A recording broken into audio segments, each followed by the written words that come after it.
Welcome to our channel. Today, we're diving into the incredible science behind our planet, Earth. From the mysterious depths of its oceans to the vast skies above, Earth is a wonder of nature and physics. Did you know that our atmosphere shields us from deadly cosmic radiation? Or that the planet's magnetic field works like an invisible armor? In this video, you'll discover mind-blowing facts about Earth's history, geology, climate, and the intricate systems that sustain life. Whether you're a curious mind or a science lover, get ready to explore the amazing truths of our home planet. Let's begin the journey.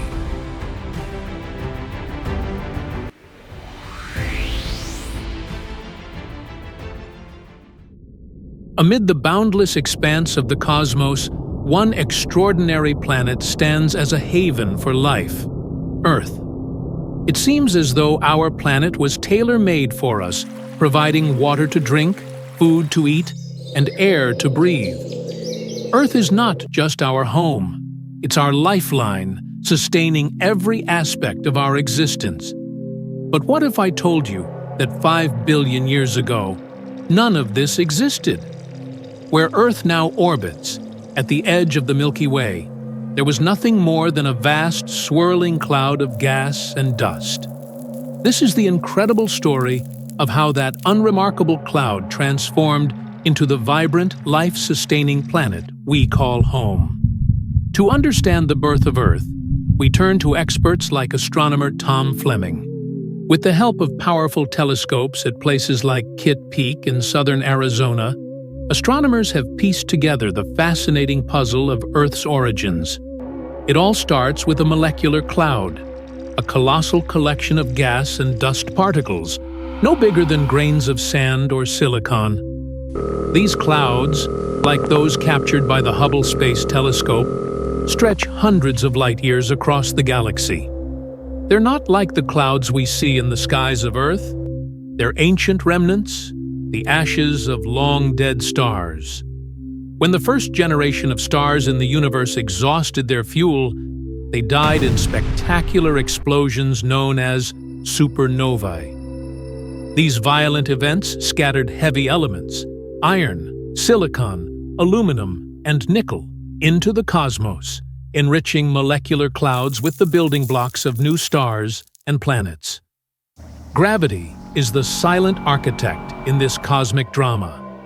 The same force that pulls an apple to the ground on Earth also draws particles of dust and gas together in space. Over millions of years, gravity worked tirelessly, pulling the molecular cloud inward, compressing and heating it. As the cloud collapsed under its own gravity, something extraordinary happened. The immense pressure and motion within the cloud sparked the beginnings of a star at its core, a process mirrored in countless regions of the universe. And within this cosmic cradle, the seeds of planets began to form. Let's delve into this process further, starting with the forces at work within a collapsing gas cloud, and see how they shaped the birth of our planet. The story of Earth's creation is one of chaos, resilience, and ultimately, life.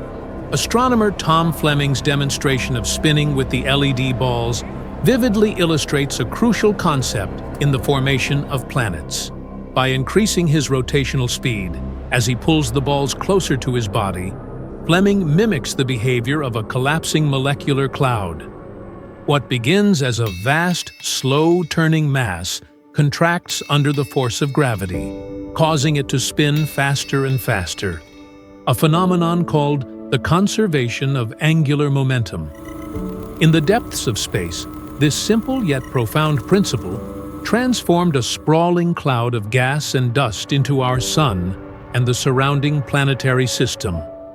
As the collapsing cloud spun faster, its center grew increasingly hot, igniting nuclear fusion and giving birth to our sun. But not all the material was destined to become part of this blazing star. The outer regions of the spinning cloud flattened into a disk, a vast swirling structure of dust and gas that would become the cradle of the planets. Within this protoplanetary disk lay the seeds of Earth, though how these grains of dust managed to coalesce into a planet remained a mystery for centuries. The answer, as it turns out, came not from complex simulations or high-tech equipment, but from a curious experiment aboard the International Space Station in 2003. Astronaut Don Pettit, fascinated by the effects of microgravity, conducted a series of impromptu experiments. Among them, he filled a plastic bag with salt crystals, inflated it, and shook it gently. To his surprise, the tiny grains began clumping together, forming small aggregates that resembled dust bunnies.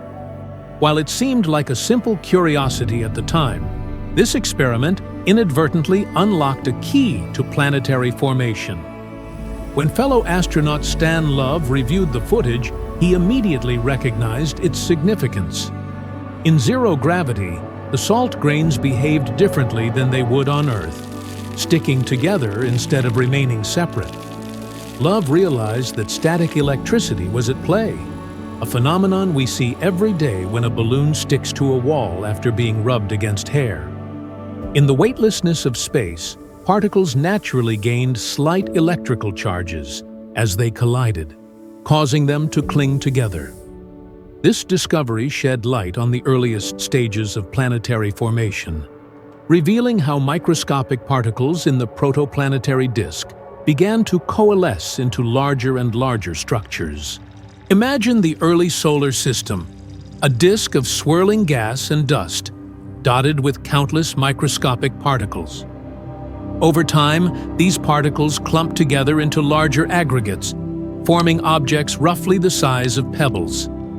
As these pebbles collided and merged, they grew into boulders and eventually into planetesimals, objects about half a mile in diameter. These planetesimals had enough mass to exert a gravitational pull, allowing them to attract even more material from their surroundings. Like cosmic vacuum cleaners, they swept through the disk, collecting dust, gas, and smaller debris. Within a few million years, a mere blink of an eye in cosmic terms, these planetesimals grew into roughly 20 small planets orbiting the young sun in the inner solar system. The process was chaotic and violent, with frequent collisions between these embryonic worlds. The competition for material in the disk was fierce, and only a few of these early planets would survive the relentless impacts and gravitational interactions. One of the survivors was the young Earth. Around 4.5 billion years ago, it was a molten world, its surface a sea of liquid rock. The intense heat came from two main sources: the kinetic energy released during countless collisions, and the radioactive decay of unstable elements within the planet. Despite its fiery beginnings, Earth was on a path toward becoming a habitable world.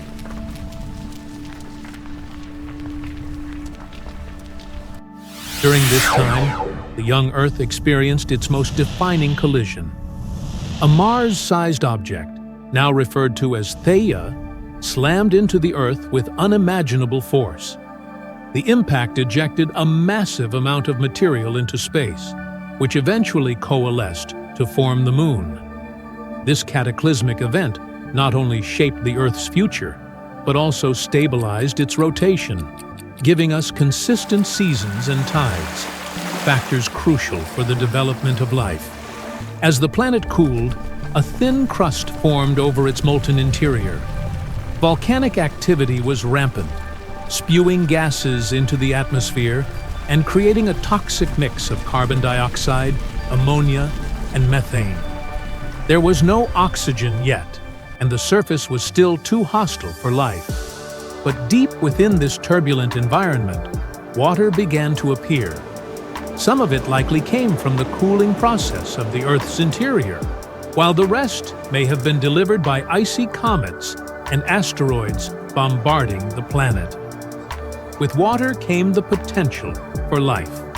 Pools and oceans began to form, creating the conditions necessary for the first chemical reactions that would lead to life's emergence. At this stage, The Earth was unrecognizable compared to the lush green planet we know today, but the foundation was set. To fully grasp the magnitude of Earth's transformation, we can compress its 4.5 billion-year history into 12 hours on a clock. The story of our planet begins at noon, with its violent birth and fiery infancy. By 12:30, the surface begins to cool, and the first oceans appear. By 1 o'clock, the building blocks of life are present. It would take billions of years, hours on this cosmic clock, before complex life forms, and even longer for humanity to arrive. This is only the beginning of Earth's story, a tale of resilience, chaos, and unimaginable transformation. What lies ahead in this narrative is the journey from this molten, lifeless world to the thriving, complex biosphere we now call home. The next chapter in Earth's story was one of chaos and violence. The young solar system was a battlefield, with around 20 protoplanets locked in a gravitational dance. Their orbits were unstable, and collisions were inevitable. When these massive objects collided, their combined energy was enough to melt rock and reshape the survivors. Over time, these brutal encounters reduced the inner solar system to just a handful of planets: Venus, Mercury, Mars, and Earth. Astronomers estimate that the Earth grew to its current size within roughly 30 million years, a blink of an eye in cosmic terms. By this point in our story, we are only 5 minutes into the metaphorical clock of Earth's evolution. But what was this early Earth like? Could it have supported life, or even briefly accommodated a human visitor? The answer is an emphatic no. Early Earth was a furnace. The immense energy released by planetary collisions had left the surface at a searing 8,500 degrees Fahrenheit, hotter than 5 cremation furnaces combined. Any human attempting to set foot here would vanish in an instant, reduced to a puff of steam and ash. As the planet began to cool, a new threat emerged: a relentless storm of charged particles from the young sun. This was no ordinary solar breeze, but a hurricane of radiation traveling at millions of miles per hour. It was a storm so intense that it could have erased all chances of life on Earth before it even began. 4.5 billion years ago, the sun was a young star, volatile and unpredictable. It unleashed powerful solar winds, streams of energetic particles traveling at immense speeds. Today, scientists like those at the Space Environment Center in Boulder, Colorado, monitor such solar activity around the clock. Space weather is extreme. Even a gentle breeze from the sun can reach speeds of 200 miles per second, with temperatures as high as 8,000 degrees Fahrenheit. These conditions highlight the sun's raw power and its potential to cause harm. Rodney Derrick, a space scientist, explains the danger. The sun is essentially a large explosion, constantly releasing energetic particles. These particles, known as solar wind, pose a lethal threat to astronauts and can wreak havoc on planets. When the charged particles collide with a planet's atmosphere, they can strip it away, leaving the surface exposed to the harshness of space. Mars serves as a grim reminder of what might have happened to Earth. Over millions of years, the relentless solar wind swept away Mars's once thick atmosphere. Today, it is a barren, frozen world, unable to support liquid water on its surface or provide breathable air. Earth could easily have suffered the same fate, but it didn't. Why? The answer lies deep within our planet's history and its very structure. During Earth's formation, the colossal impacts and gravitational compression generated immense heat. As the young planet melted, its materials began to separate based on density. Lighter elements, such as silicates, floated to the surface, forming the crust and mantle. Heavier elements, including vast quantities of iron, sank toward the planet's core. This process, known as differentiation, shaped the Earth into distinct layers and gave rise to its most crucial feature, the molten iron core. This core became Earth's invisible shield against the sun's deadly radiation. As molten iron churned in the planet's interior, it generated electric currents that, in turn, created Earth's magnetic field, a phenomenon known as the geodynamo. This magnetic field acts as a protective bubble, deflecting most of the solar wind and preventing it from stripping away our atmosphere. At the University of Maryland, researcher Dan Lathrop studies the mysteries of Earth's core using scale models that replicate its dynamics. The Earth's core operates like a dynamo, he explains. Currents in the liquid iron generate magnetic fields, which then protect the planet. This magnetic field, though invisible, has been one of the most crucial factors in Earth's ability to sustain life. Without this iron core and the magnetic field it produces, Earth might have become a lifeless rock like Mars.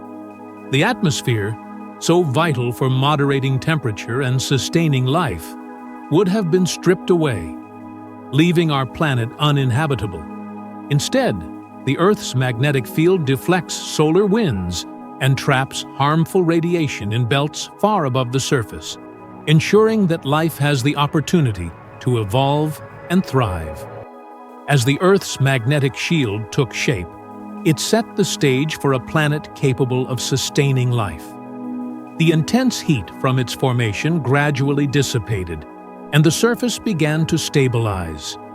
This was a pivotal moment in Earth's evolution, a transition from chaos to the possibility of life. Yet, the journey was far from over. The young planet still had to face other trials before it could transform into the vibrant, life-filled world we know today. The story of Earth's resilience continues, as each chapter in its history builds upon the last, laying the groundwork for the development of life. From the fiery crucible of its formation to the magnetic shield protecting its fragile atmosphere, Earth's journey is one of survival against the odds. Dan Lathrop's research has shed light on the crucial role of Earth's spinning core in generating the magnetic shield that surrounds our planet. This shield, known as the magnetosphere, protects Earth from the relentless bombardment of solar wind. Using a simple yet effective demonstration, Lathrop illustrates how magnetic fields are created. By sprinkling iron filings around a coil of wire and connecting it to a power supply, the filings align along invisible magnetic field lines. This small-scale experiment mirrors what happens deep within the Earth, where the molten iron core acts as a natural dynamo, producing a magnetic field that defines the planet's north and south poles and extends far into space. The magnetosphere is Earth's first line of defense against the charged particles from the sun. When these particles reach our planet, the magnetic field redirects most of them away, ensuring the atmosphere remains intact. However, some particles manage to penetrate this barrier near the poles, where they collide with atmospheric molecules to create breathtaking displays of light. The aurora borealis and aurora australis, commonly known as the northern and southern lights.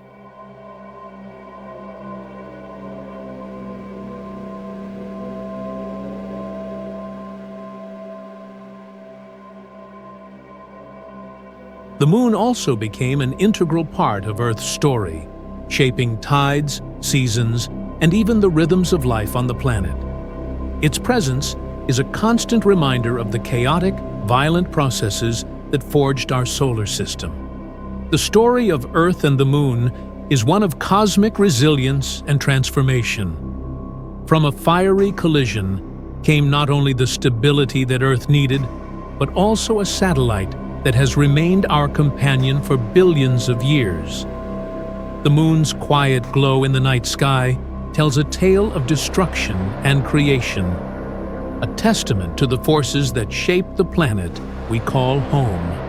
And as Earth cooled and evolved, the next chapter in its story would see the first stirrings of life in an environment still far from the one we know today. In 1963, the United States embarked on one of the most ambitious scientific endeavors in history, the Apollo program. Among its goals was to unravel the mystery of the moon's origin. Between 1969 and 1972, American astronauts made 6 journeys to the moon, where they conducted experiments, tested the limits of human exploration, and brought back 840 pounds of lunar rock for analysis. These lunar samples held vital clues about the moon's formation. When scientists examined the rocks, they discovered something puzzling. The rocks were incredibly dry, as though they had been exposed to intense heat. This finding contradicted earlier theories about the moon's origins and posed a significant challenge to existing explanations. Any new hypothesis about the moon's creation would need to account for this unique characteristic. In the 1990s, planetary scientist Robin Canup sought to tackle this mystery using advanced supercomputer simulations. She tested a groundbreaking hypothesis. What if the moon was born from a catastrophic collision between the young Earth and another massive planet? Her simulations offered stunning insights into this ancient event. Canup's model depicted a Mars-sized object, dubbed Theia, hurtling toward the proto-Earth at a speed of 7 miles per second. Theia struck Earth at an oblique angle, creating a glancing impact of unimaginable energy. The collision vaporized vast amounts of rock, melting the entire planet and ejecting an enormous arm of debris into space. This material didn't scatter aimlessly. Instead, much of it coalesced into a dense orbiting disk of molten rock and gas. The simulation revealed the sequence of events that followed. Theia's core likely merged with Earth's, while the outer layers of both planets were hurled into space. As the debris orbited the Earth, gravitational forces caused some of it to clump together. Over time, these clumps grew, eventually forming the moon. This process, known as accretion, gave the moon its dry and heat-altered composition, consistent with the findings from Apollo's lunar samples. The collision with Theia wasn't just a defining moment for the moon. It also reshaped Earth itself. The impact melted the planet, creating the molten state that allowed the heavier elements to sink to the core and the lighter elements to rise to the surface. This event also set the stage for Earth's stabilization. The moon's gravitational pull slowed Earth's rotation and created tides, laying the groundwork for the predictable environmental cycles crucial to the development of life billions of years later. Scientists are gradually piecing together the puzzle of Earth's water origins. A major breakthrough came in January 2005 with the launch of NASA's Deep Impact spacecraft, an ambitious mission designed to probe the enigmatic nature of comets. Its target was Tempel 1, a comet located 270 million miles away. The plan? To send an 800-pound copper impactor hurtling into the comet's surface at an incredible speed to uncover its secrets. For centuries, comets have been central to the theory that water was delivered to Earth from space. Their icy composition and the pockmarked surface of the moon, scarred by countless impacts, suggested that Earth, too, must have been bombarded by similar objects during its history. Unlike the moon, however, Earth's dynamic geology has erased the evidence of these early collisions. Still, many scientists believed comets carried water in the form of ice and played a crucial role in delivering it to Earth. The Deep Impact mission marked the first time humanity would attempt to probe beneath the surface of a comet to test this idea. On July 4, 2005, NASA scientists anxiously monitored the spacecraft as its impactor closed in on Tempel 1 at 23,000 miles per hour. When the collision occurred, it generated a massive explosion, scattering debris into space, a spectacle captured by telescopes around the world. The analysis of the material ejected from the comet confirmed the presence of water. But while this supported the theory that comets contain significant amounts of ice, the story didn't end there. Using advanced radio telescopes, astronomers examined the water vapor trails of several comets to determine whether their water matched the unique chemical signature of Earth's oceans. The results were surprising and disappointing. The isotopic composition of the water in all three comets analyzed so far does not align with Earth's water. This discrepancy has cast doubt on the comet theory as the primary source of Earth's water. However, the failure of the comet hypothesis has given rise to a new, exciting idea. A critical clue emerged on January 18, 2000, when a brilliant meteorite streaked across the skies of Western Canada before shattering over Tagish Lake in British Columbia. Witnesses captured the trail left by the meteorite, and scientists quickly recovered the frozen fragments from the lake. These pieces, preserved by the icy environment, represented some of the best preserved meteorites ever studied. Dr. Michael Zelensky, a space scientist at NASA, examined one of these fragments at the Johnson Space Center in Houston. Remarkably, despite the extreme heat generated by friction during its descent through Earth's atmosphere, the meteorite remained largely undamaged. Zelensky explained that meteorites, cold-soaked in space for millions of years, only heat superficially during atmospheric entry. The intense heat affects only the outermost layers for a few seconds, leaving the interior largely untouched. This particular meteorite, thanks to its fragile structure and the frozen lake where it landed, remained intact long enough for scientists to analyze its contents. If it had fallen anywhere else, it likely would have disintegrated into dust within days, Zelensky noted. Inside, they discovered a treasure trove of information. Around 20% of the meteorite's weight was water, trapped within clay minerals that formed in the cold depths of space. This was an extraordinary finding. A single meteorite carried significant amounts of water. Astronomers traced the meteorite's trajectory and identified its origin in the outer reaches of the asteroid belt, a region known to harbor icy bodies. Unlike comets, these asteroids orbit closer to Earth and may have served as a more accessible source of water. The composition of water in meteorites like the one from Tagish Lake closely resembles that of Earth's oceans, making them a compelling candidate for the source of Earth's water. This discovery suggests that the asteroid belt, rather than distant comets, may have been the primary supplier of water to the early Earth. During the chaotic period of planetary formation, countless meteorites likely bombarded Earth, delivering not only water, but also organic molecules, the building blocks of life. This new evidence has shifted the focus of scientists studying the origins of Earth's water and underscores the role of asteroids in shaping our planet's history. As we delve deeper into Earth's past, the story of its transformation continues to unfold. With water delivered and oceans forming, the stage was set for the next great leap, the development of an atmosphere capable of sustaining life. From a dry, molten wasteland to a planet rich in water, Earth was evolving into a world where life could begin. If you observe asteroids through telescopes, a fascinating trend emerges. The farther they are from the Sun, the more water they contain. This observation has led astronomers to hypothesize that asteroids from the outer regions of the asteroid belt were responsible for delivering water to Earth. In a torrential bombardment of meteorites, these space travelers may have brought the water that now forms our oceans. But what triggered this extraordinary shower of asteroids? The answer lies with the solar system's largest planet, Jupiter.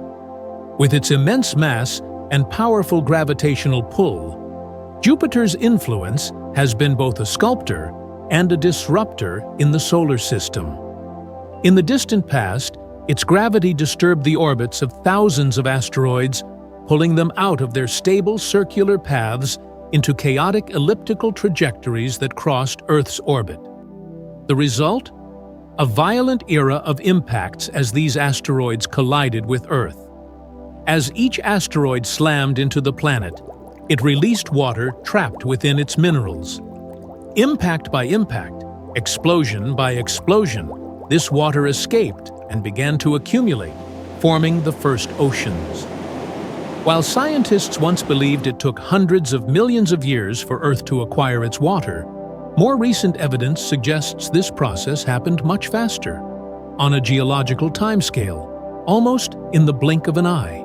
A breakthrough came from the work of geologist Stephen Moisish, who conducted groundbreaking research in Boulder, Colorado.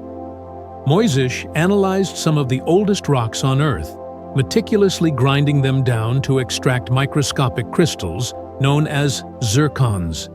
These tiny, incredibly resilient minerals are nearly indestructible and serve as time capsules, preserving the conditions of the Earth's early surface.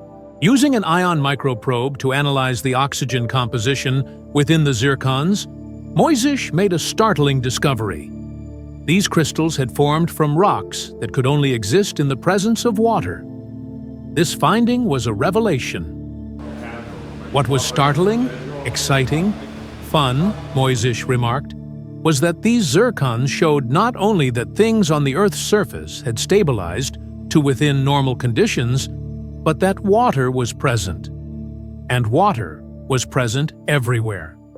The zircons were dated to approximately 4.4 billion years ago, suggesting that Earth's water arrived remarkably early, within just 150 million years of the planet's formation. On the metaphorical 12-hour clock of Earth's history, this means that water appeared just 25 minutes after the clock began ticking. Such a rapid arrival of water fundamentally reshaped the young Earth, transforming it from a barren wasteland to a world teeming with oceans. However, Earth's early appearance would have been vastly different from what we see today. The oceans were rich in dissolved iron, much of it brought to the surface by hydrothermal vents, giving the water a greenish hue. The atmosphere, thick with nitrogen, carbon dioxide, and methane, cast a reddish tint across the sky. This environment, while hostile by modern standards, was a significant step closer to habitability. By this time, the land had cooled to a temperature that could potentially support life, and water was plentiful. Yet one critical ingredient for life as we know it was still missing: oxygen. The Earth's atmosphere lacked even a trace of this vital gas. Without oxygen to breathe, no complex life could exist. The planet was on the brink of transformation, but a monumental change was still required to create the conditions necessary for life to flourish. The next chapter in Earth's story would see the rise of oxygen, a phenomenon that would revolutionize the planet and set the stage for the explosion of life to come.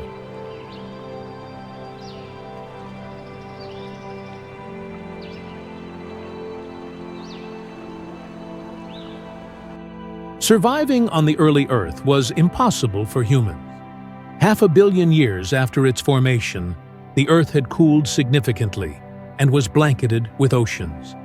But the atmosphere was still devoid of oxygen, a critical component for the existence of animals, humans, and most complex life.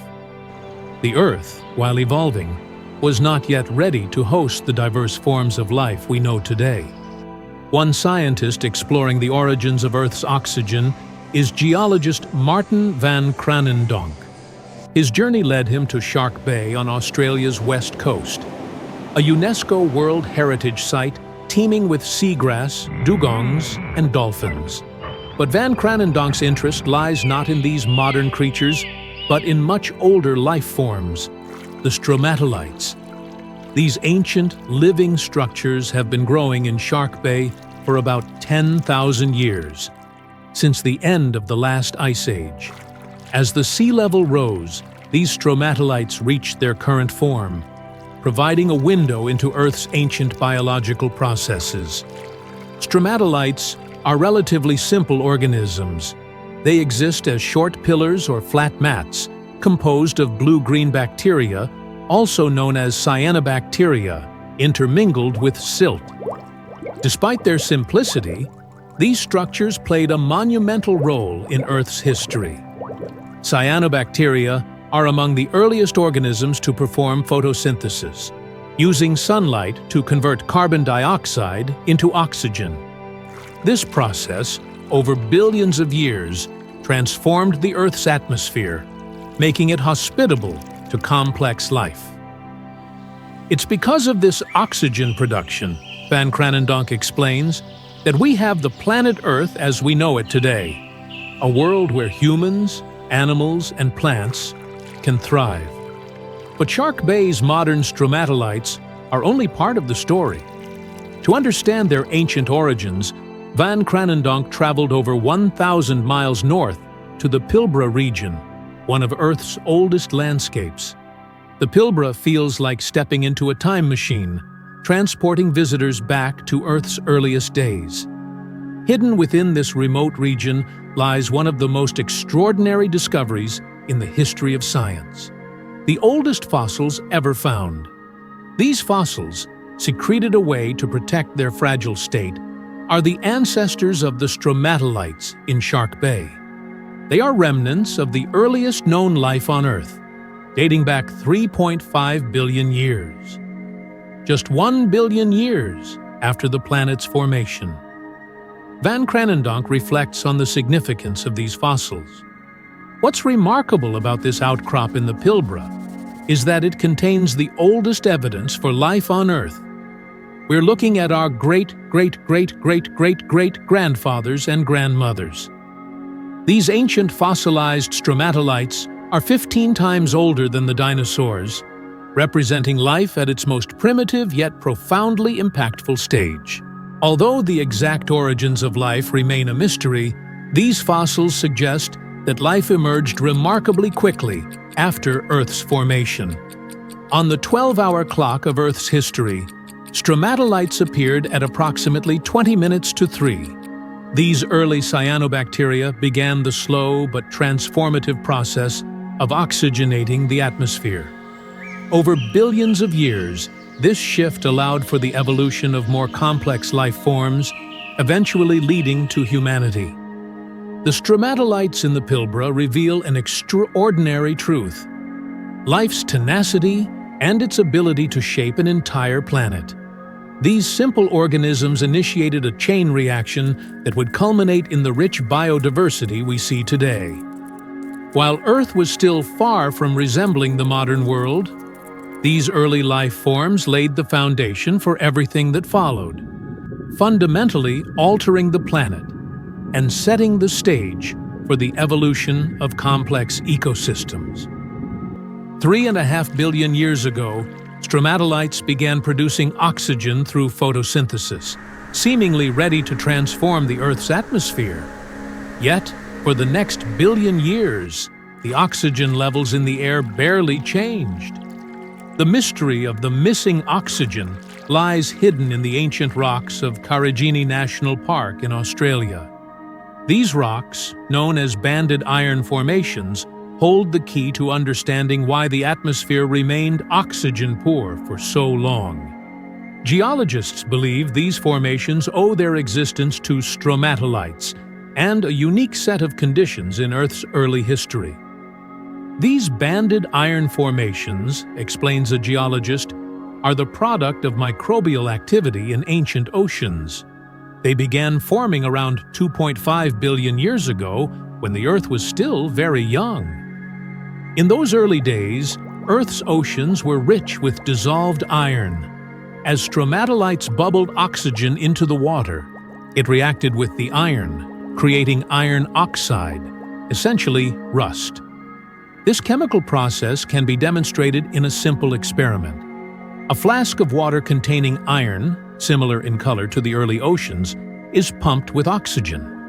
The oxygen reacts with the iron, forming rust, which then precipitates to the bottom.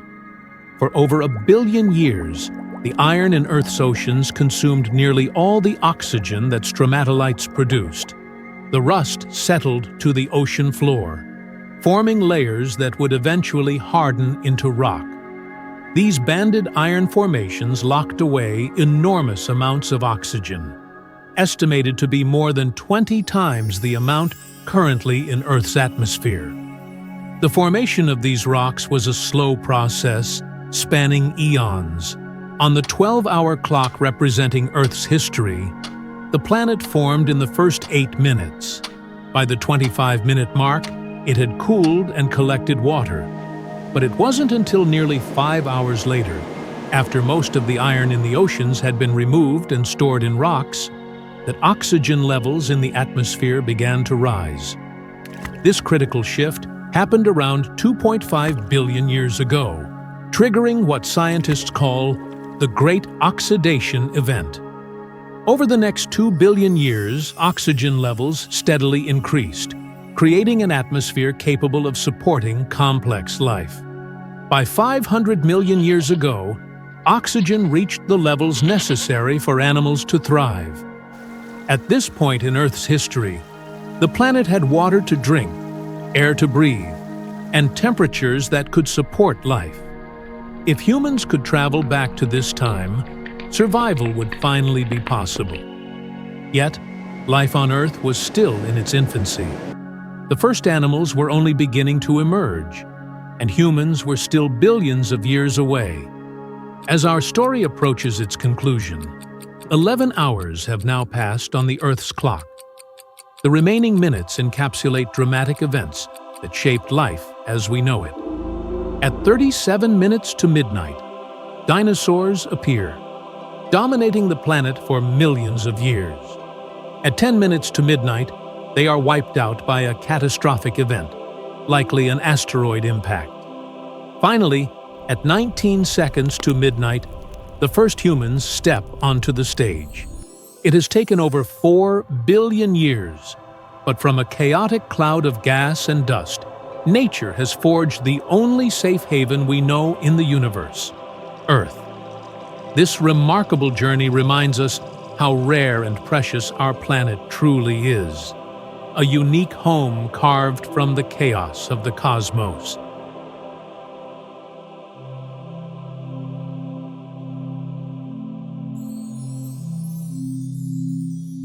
Our atmosphere. As the Earth continued its transformation, it developed one of its most essential features, the atmosphere. This thin layer of gases surrounding the planet became both a shield and a cradle for life, moderating temperatures, protecting the surface from harmful radiation, and eventually providing the oxygen that sustains all complex organisms. But how did this atmosphere form? In the cold, unforgiving expanse of space, where hostile planets and a freezing vacuum dominate, Earth stands as a rare oasis of life. What makes this possible is our atmosphere, a remarkable blanket of gas that insulates, protects, and sustains all living things. This invisible shield doesn't just provide air to breathe. It carries water across the globe, buffers against deadly cosmic radiation, and shields us from impacts that would obliterate life.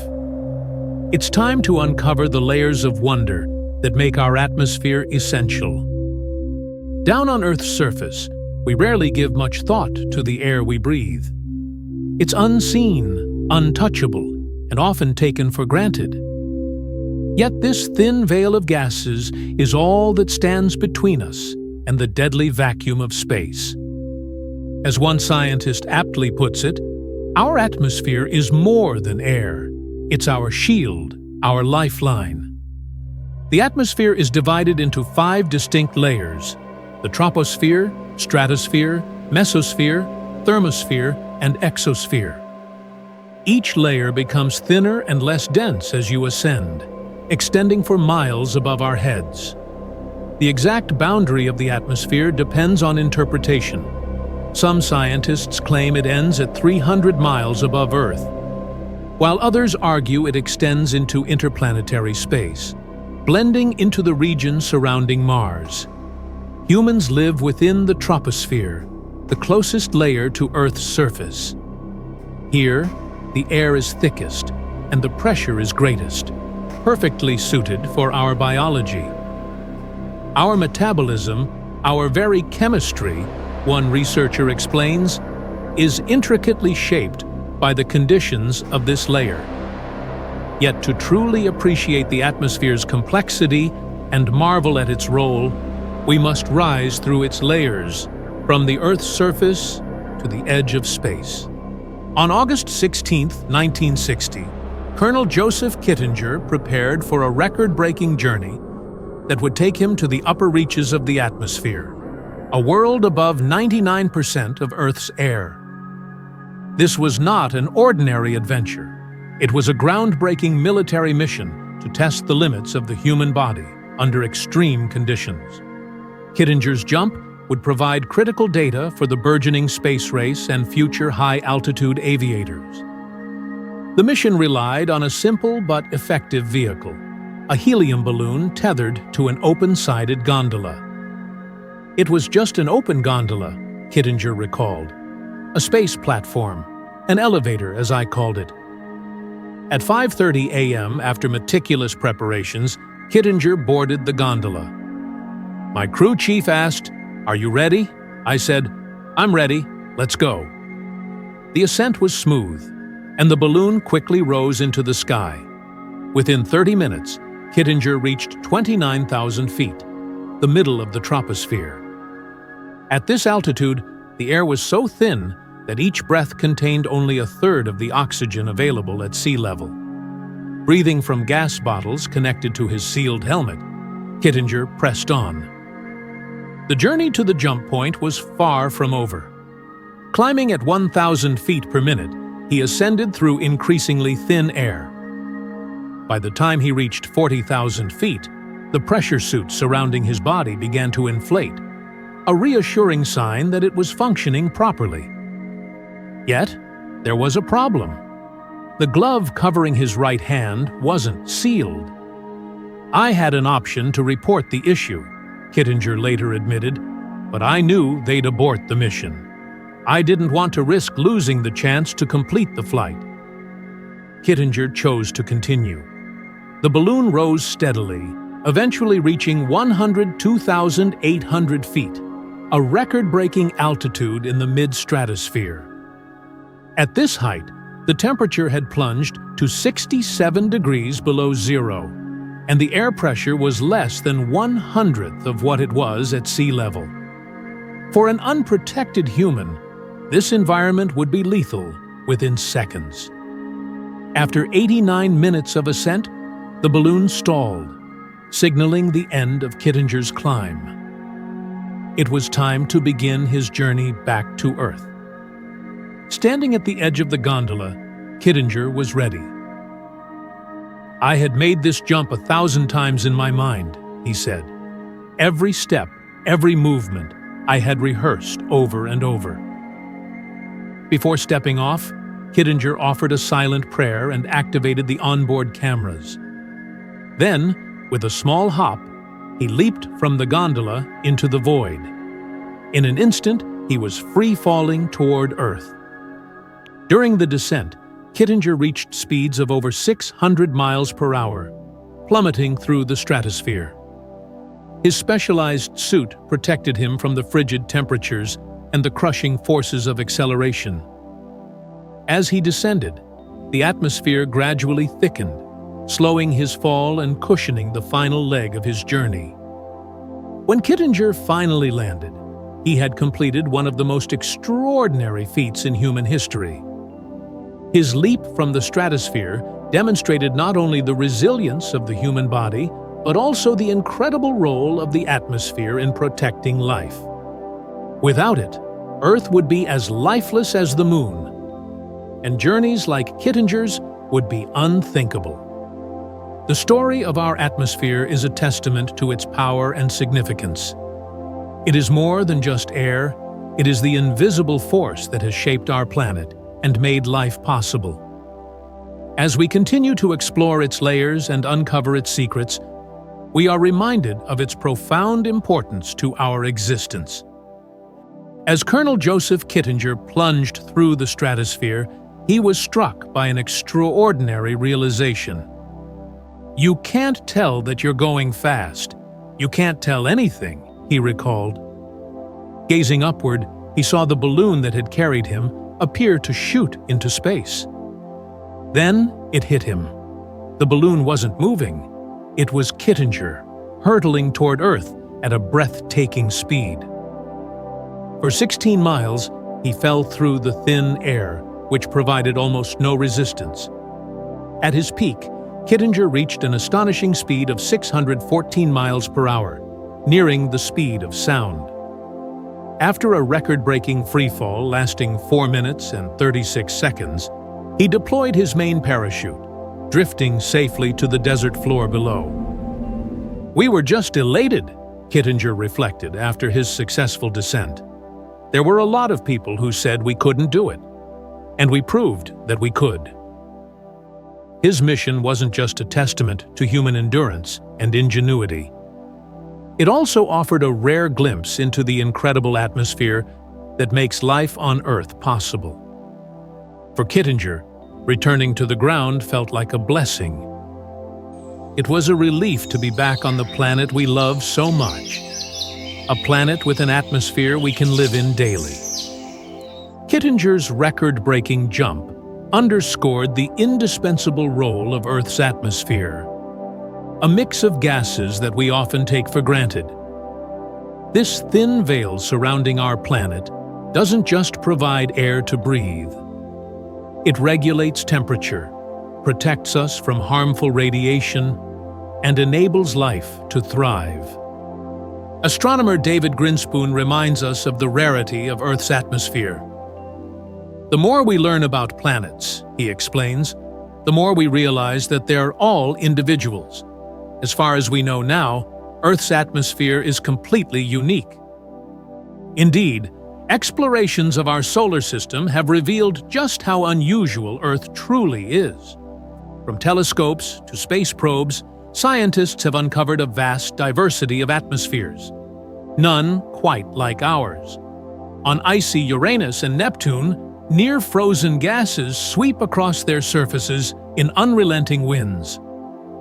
Mercury, scorched by the sun, has no real atmosphere to speak of. Standing on its surface would feel like floating in outer space. In stark contrast, Jupiter and Saturn are colossal gas giants with atmospheres so thick and deep they lack any discernible solid surface. Unlike Earth, Grinspoon explains, Jupiter doesn't really have a ground you could stand on. It's just a massive gas ball. Among Earth's planetary neighbors, only Venus shares a thick atmosphere and rocky surface. But despite these similarities, Venus is a hostile, alien world. Dr. David Crisp, who has spent decades studying Venus's atmosphere, paints a chilling picture of its surface. Imagine standing on Venus. The pressure is so immense it could crush a nuclear submarine. It's about 90 times the pressure of Earth's surface. And the heat? Venus's surface temperature soars to a staggering 900 degrees Fahrenheit, hot enough to melt lead. Its clouds, drifting lazily overhead, are composed not of water vapor, but concentrated sulfuric acid. For humans, Venus's environment would be instantly fatal. Venus is a cautionary tale of how extreme an atmosphere can become. Yet the real mystery isn't why Venus is so inhospitable. It's why Earth avoided the same fate. Earth and Venus are essentially twins, Crisp explains. They're nearly the same size and located close together in the solar system. Yet, their environments evolved in dramatically different ways. Understanding why these two planets, so similar in their origins, took such divergent paths has become one of science's most compelling questions. While Venus became a furnace, Earth developed a stable, life-supporting atmosphere. The key to this mystery lies in exploring the unique processes that shaped Earth's environment, including the role of water, the magnetic field, and the delicate balance of greenhouse gases. Earth's atmosphere is not only unique, but also fragile. As we study the extremes of other planets, we gain a deeper appreciation for the conditions that make Earth habitable. With each discovery, we are reminded that our atmosphere is a rare and precious phenomenon, a masterpiece shaped by billions of years of evolution. To uncover the secrets of how Earth retained its perfect atmosphere while Venus turned into a nightmare, we must delve deeper into the history of these two planets. Only then can we truly understand what makes our home a sanctuary for life. To uncover the origins of Earth's atmosphere, we must journey back 4.2 billion years to the very birth of the solar system. In this chaotic era, immense quantities of gas and dust orbited the Sun, gradually coalescing into the planets we know today. While Jupiter and Saturn grew into massive gas giants, Earth formed a molten core, with gases bubbling up from its fiery surface to create its first atmosphere. Unlike the lightweight gases of hydrogen and helium, which escaped into space, Earth's gravity was strong enough to retain these heavier gases. But this fledgling atmosphere faced an immediate and formidable threat: the solar wind. These charged particles, constantly ejected by the young sun, wreaked havoc across the solar system. Mars, for instance, lacked the protective barrier of a magnetic field, and its atmosphere was mercilessly stripped away, leaving it a barren wasteland, with an atmosphere just 1% as thick as Earth's. Earth was spared this fate, thanks to its molten iron core.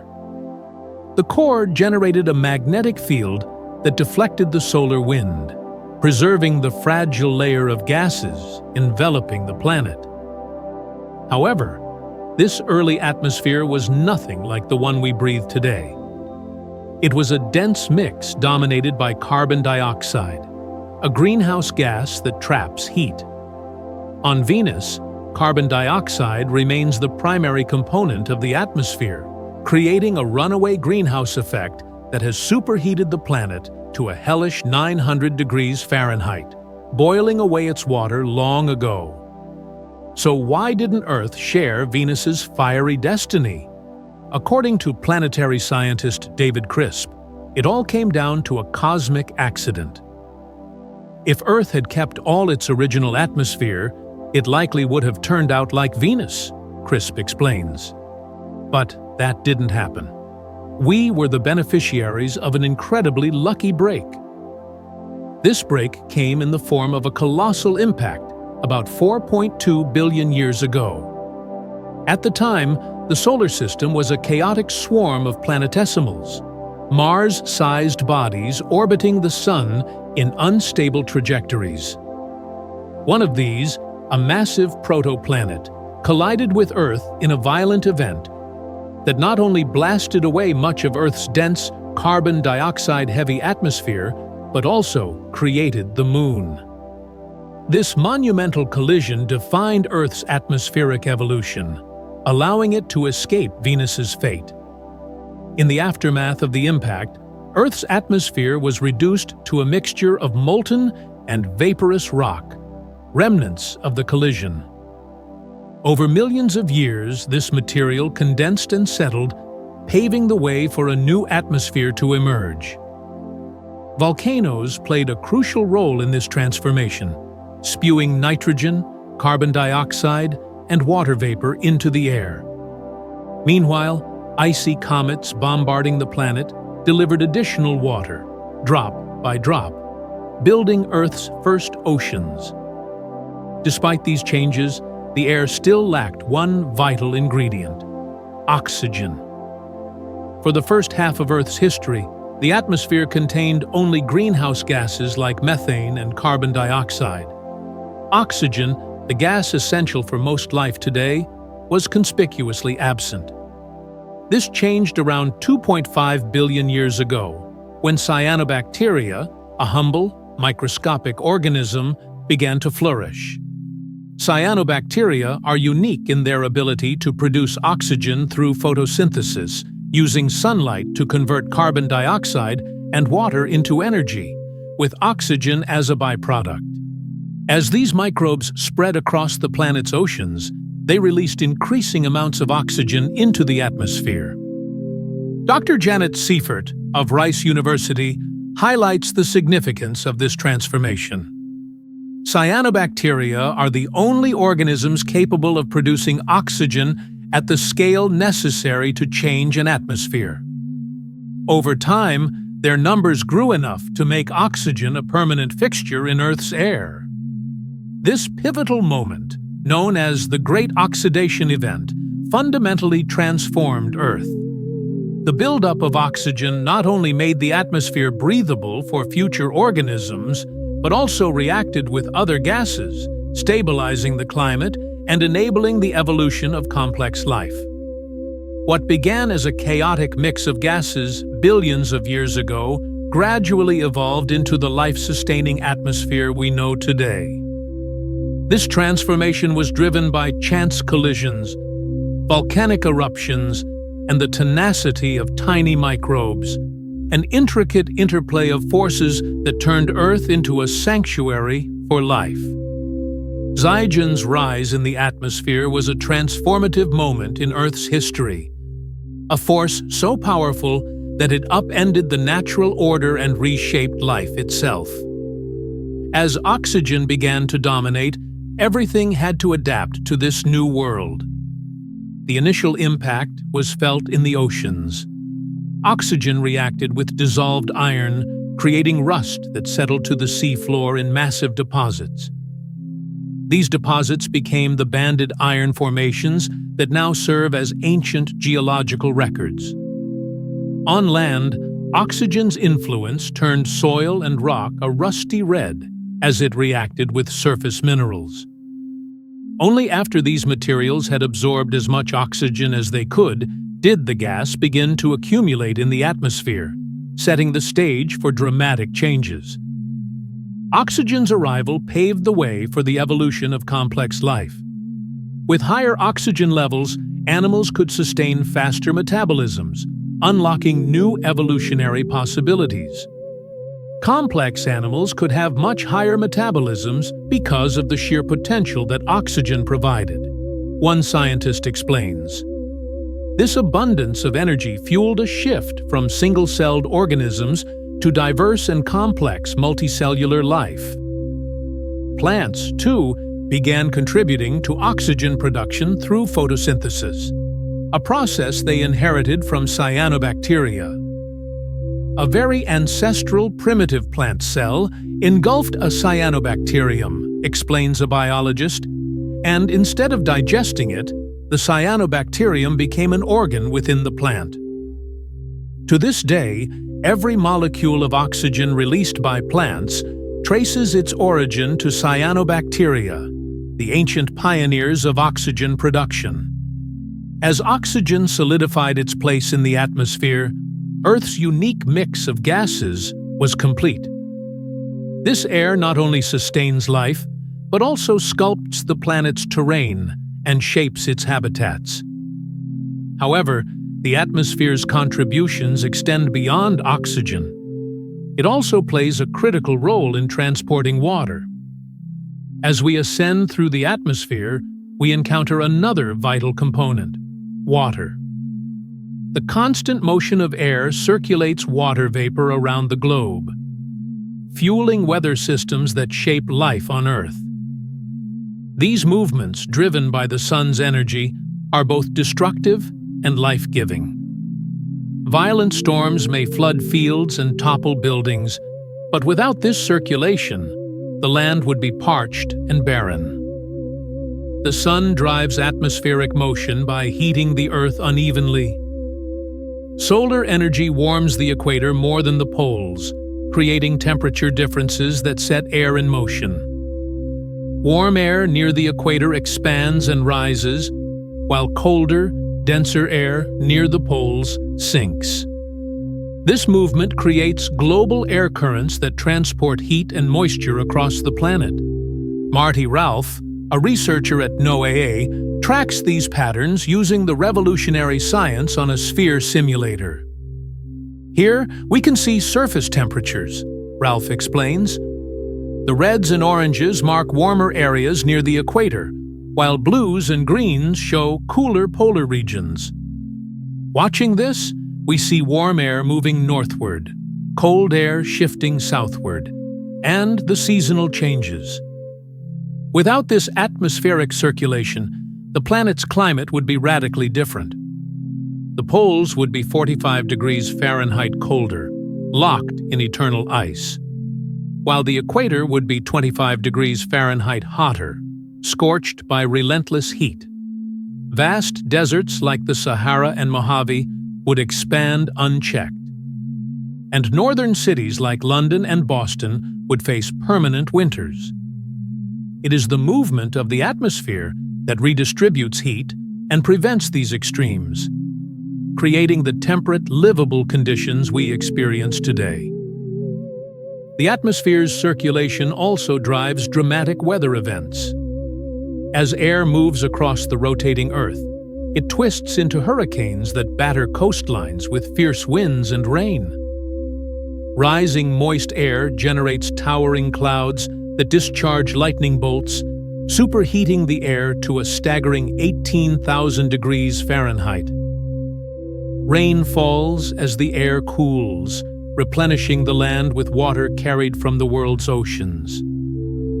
At any moment, a tiny fraction, just 0.001%, of Earth's water is suspended in the atmosphere as vapor. This may seem insignificant, but it amounts to nearly 3,000 cubic miles of liquid. Without this vapor cycling through the atmosphere, the land would dry out entirely, and life as we know it would cease. Through its ability to transport water, regulate temperature, and sustain life, the atmosphere remains one of Earth's most remarkable systems.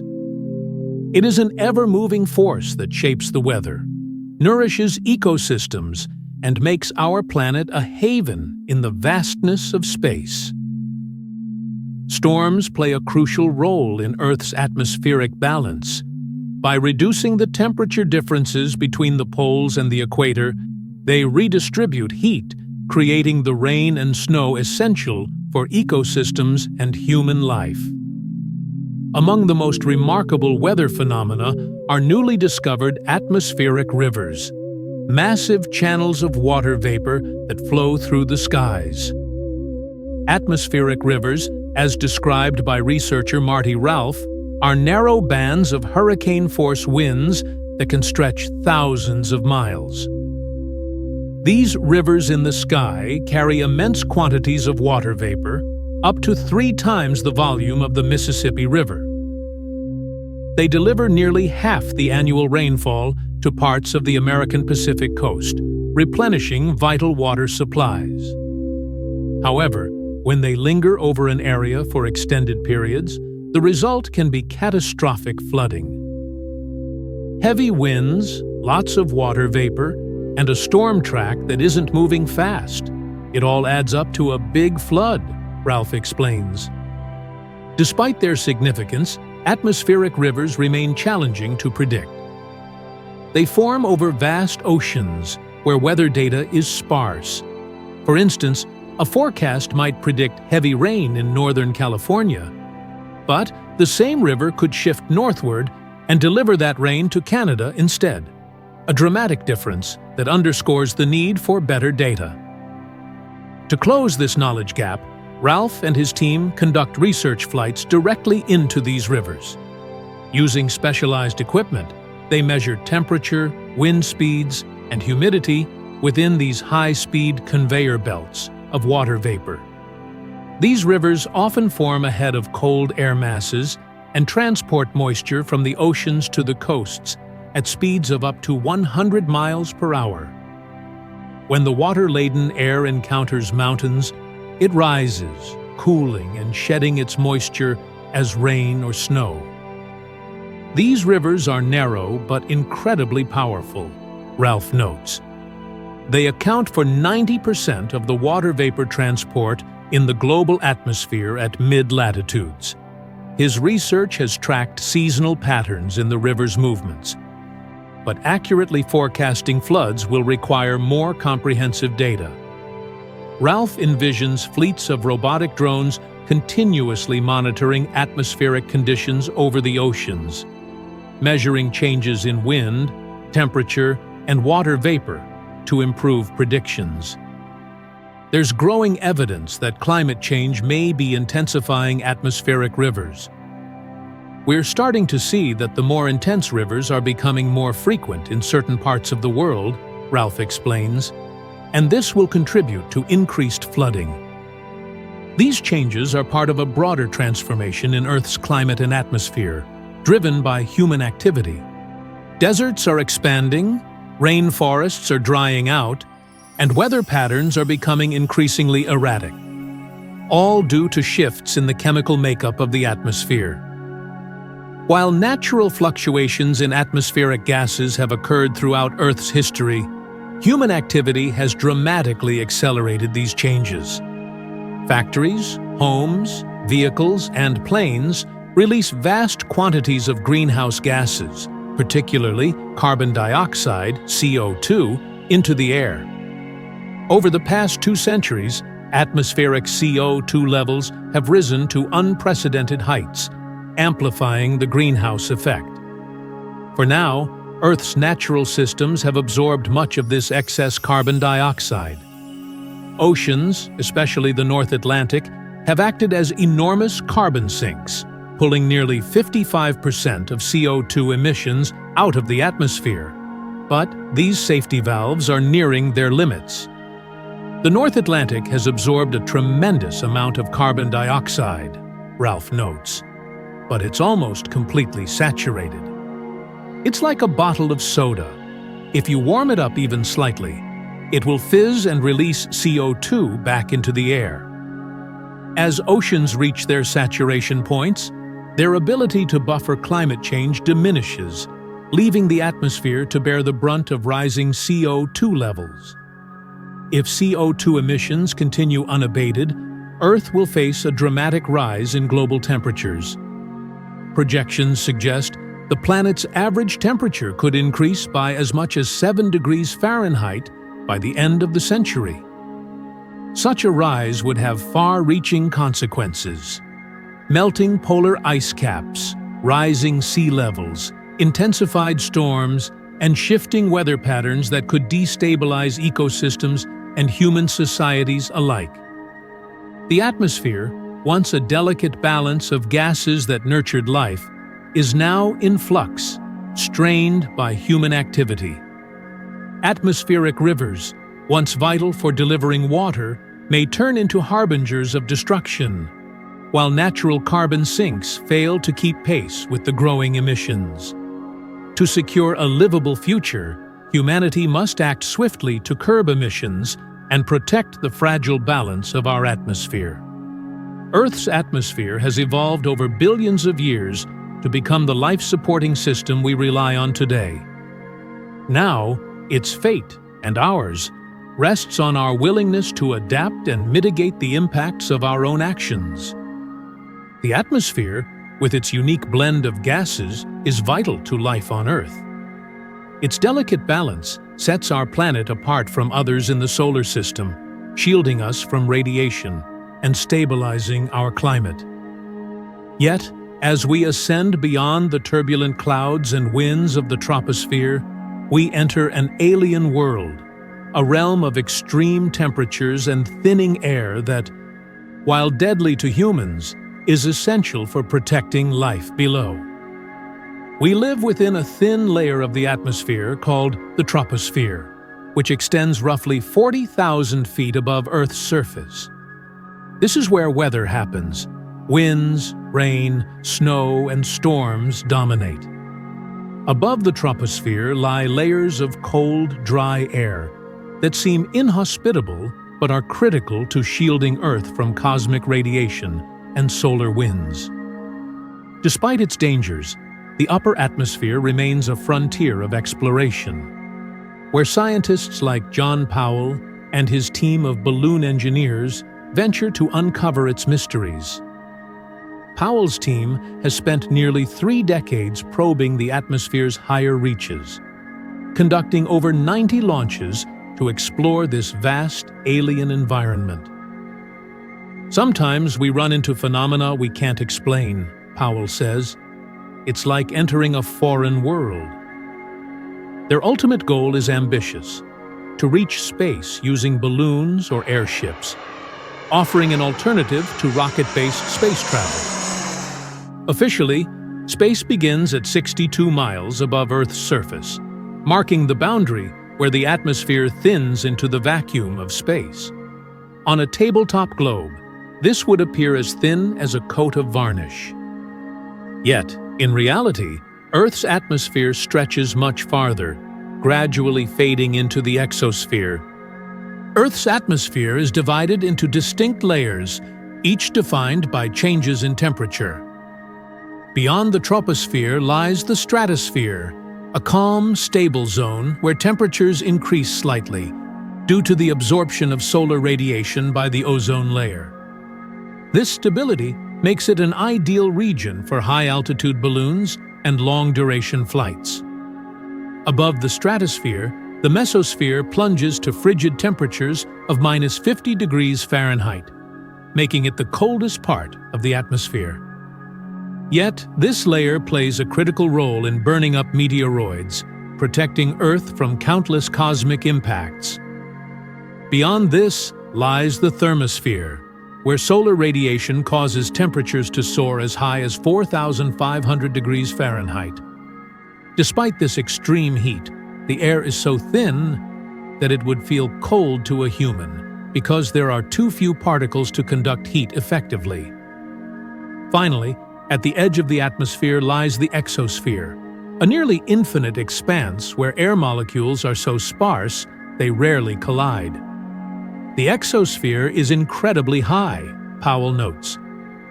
During the Apollo program, particles from Earth's atmosphere were detected on the far side of the Moon. As Powell's balloons rise through these layers, they leave the familiar conditions of Earth behind.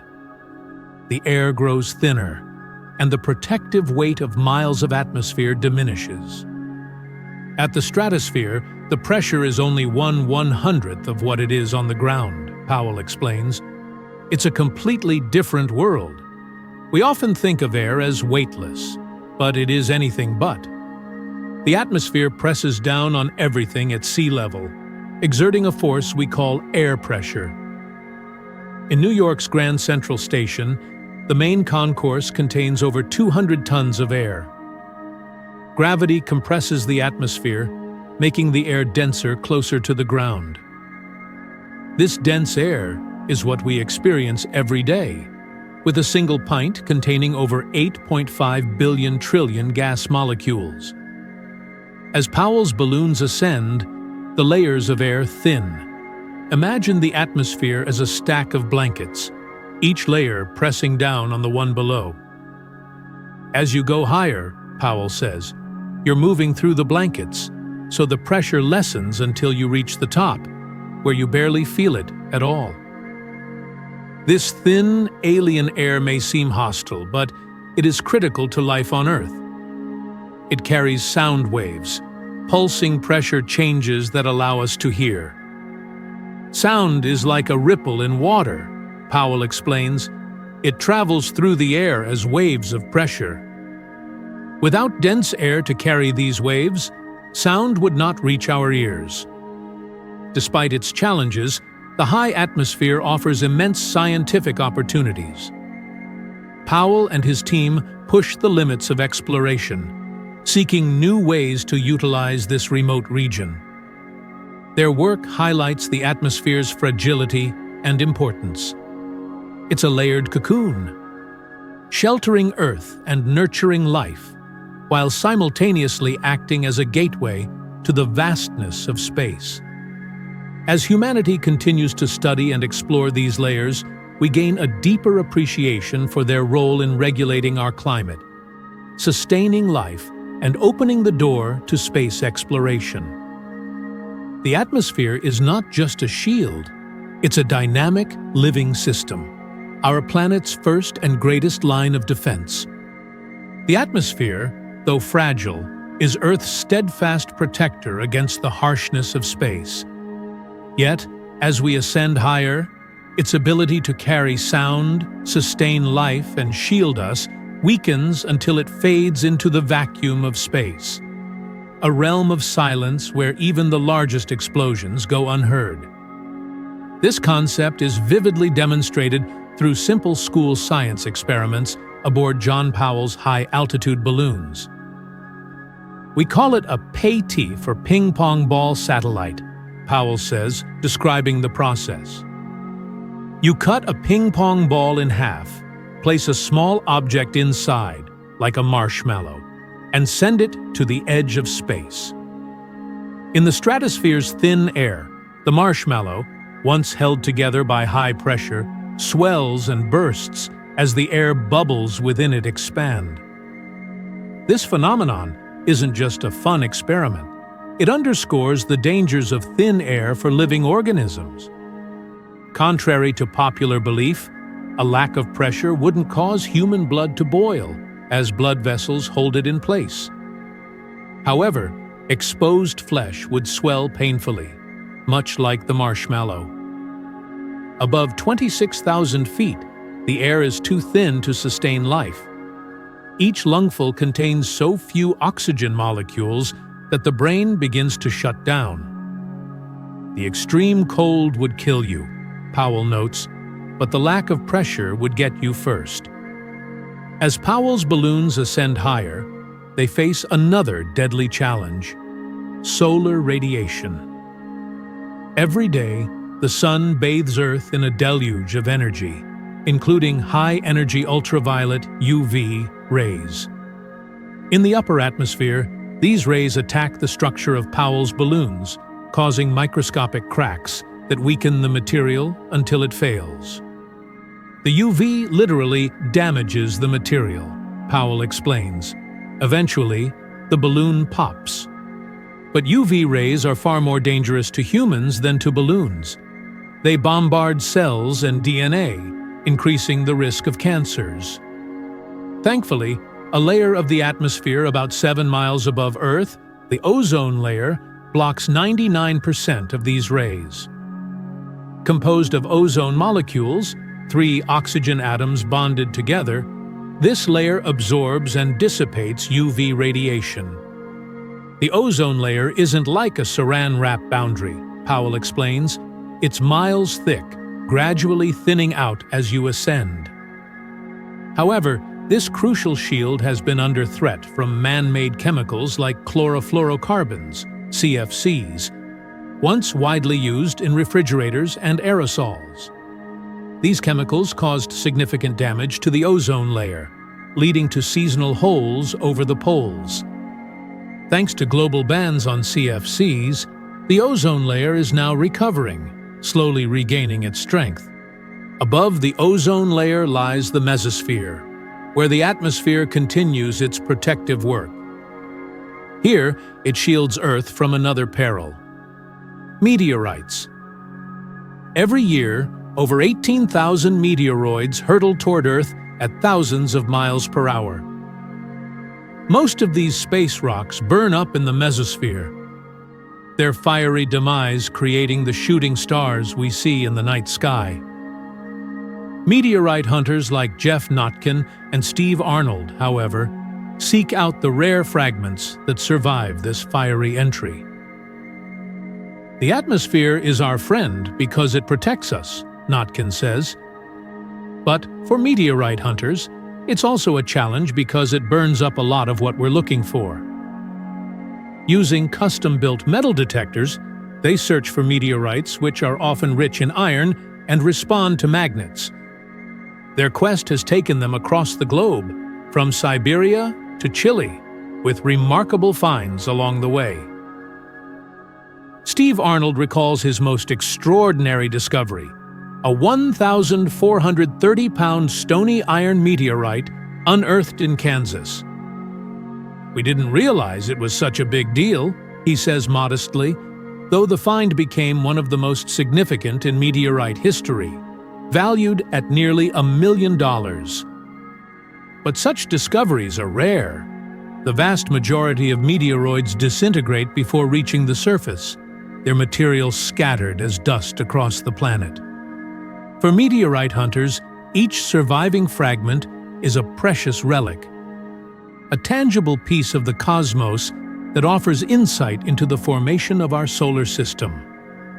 As meteoroids collide with Earth's atmosphere, they carry the momentum of their interstellar journey, often traveling at tens of thousands of miles per hour. The atmosphere acts as a brake, compressing and heating the meteoroids until most disintegrate. This protective barrier is why Earth has been spared catastrophic impacts from space rocks that could otherwise devastate life. The atmosphere's layers, each with its distinct characteristics, work in concert to safeguard life on Earth. From blocking harmful UV radiation to vaporizing meteoroids, they provide a shield against external threats. Yet, as Powell's balloon experiments remind us, the atmosphere is also a fragile system. Its delicate balance of gases, pressure, and temperature is critical not only for protection, but for sustaining the ecosystems and climates we rely on.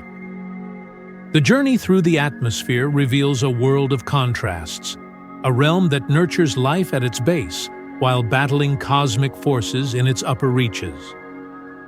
It is a dynamic, ever-changing system, a testament to Earth's unique ability to support life in the vast emptiness of space. As we continue to explore and understand its layers, we gain a deeper appreciation for the vital role it plays in making our planet habitable.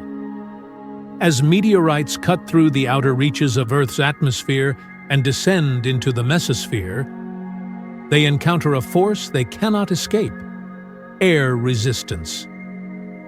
Though invisible to us, the air becomes a formidable barrier to objects traveling at incredible speeds. When a meteorite encounters our atmosphere, explains one expert, it's moving so quickly that the air in front of it can't get out of the way. It's as if the meteorite is hitting a solid wall of concrete. This resistance compresses the air in front of the meteorite, generating intense heat, reaching temperatures of over 30,000 degrees Fahrenheit. The fiery compression creates the brilliant streak of light we see as a shooting star. But what burns isn't the meteorite itself. It's the protective air around it that ignites, acting as Earth's shield. However, the intense heat and friction do take a toll on the meteorite. The scorching air melts its outer layers, while the sheer force of its passage through the atmosphere can exploit any natural fissures, shattering it into smaller fragments. If this meteorite were to encounter the atmosphere at high speed in its current condition, an expert demonstrates, it would break apart completely. What survives the fall to Earth are mere remnants of the original asteroid, reduced from massive boulders traveling at 177,000 miles per hour to fragments the size of golf balls hurtling at a mere 300 miles per hour. The search for these fragments is a painstaking task. Meteorite hunters comb the ground with specialized metal detectors, but the odds are stacked against them. For every genuine find, they uncover dozens of meteor wrongs, ferrous objects mistaken for meteorites. We uncover about 75 meteor wrongs for every meteorite we find, says one hunter. The genuine articles are unmistakable, distinguished by unique features like regmaglypts, indentations caused by the melting surface during the meteorite's fiery descent. These thumbprint-like markings are exclusive to meteorites, the hunter explains, and you won't find them on Earth rocks. Meteorites hold a rare and fascinating allure, as they are fragments of ancient celestial bodies, pieces of asteroids or planetary cores that have traveled billions of miles through space. Their survival depends entirely on the protective qualities of Earth's atmosphere. Without it, the planet would be bombarded by countless space rocks every day, many of them large enough to cause significant damage. Our atmosphere is the reason these impacts are rare, one scientist remarks. Without it, we'd have particles raining down constantly, and some of them wouldn't be so small. The mesosphere, with its thin barrier of air, is one of the final defenses against these cosmic intruders. It adds to the many gifts of our atmosphere: the oxygen we breathe, the water we drink, and the pressure that supports life. Yet, as we ascend beyond this layer, the environment becomes increasingly hostile. Above the mesosphere lies a realm where air is sparse and life is unsustainable. Explorers like John Powell, whose airships have reached the upper stratosphere, and Joseph Kittinger, who jumped from the middle of the stratosphere, push the limits of human exploration. But even they have yet to breach the truly alien realms above, where Earth's atmosphere fades into the vacuum of space. The thermosphere and exosphere are the realms of Earth's atmosphere that only astronauts pass through, a superheated transition to the vacuum of space. These distant layers may one day be the starting point for humanity's journeys to other planets, each with its own alien atmosphere, atmospheres that could potentially harbor life. Astronomer Joel Hagen has spent 2 decades envisioning how extraterrestrial atmospheres might shape the lives of their inhabitants. The creative joy, Hagen says, comes from imagining everything we know here on Earth, and then taking it one step further, visualizing what we haven't seen yet. One scenario Hagen considers is life thriving in the dense gaseous layers of a gas giant like Jupiter. Such a world, with no solid surface and a gradual transition of gas densities, presents an entirely alien environment. Hagen speculates that creatures in such an atmosphere might rely on buoyancy to stay aloft. I imagine organisms that generate hydrogen within their bodies, Hagen says, like hydrogen-filled blimps, allowing them to float among the gas clouds. He envisions these life forms as having balloon-like structures inflated with hydrogen, with colonies of microbes residing within tentacle-like appendages. These microbes could produce hydrogen to sustain their host, enabling it to drift freely at optimal levels in the dense atmosphere.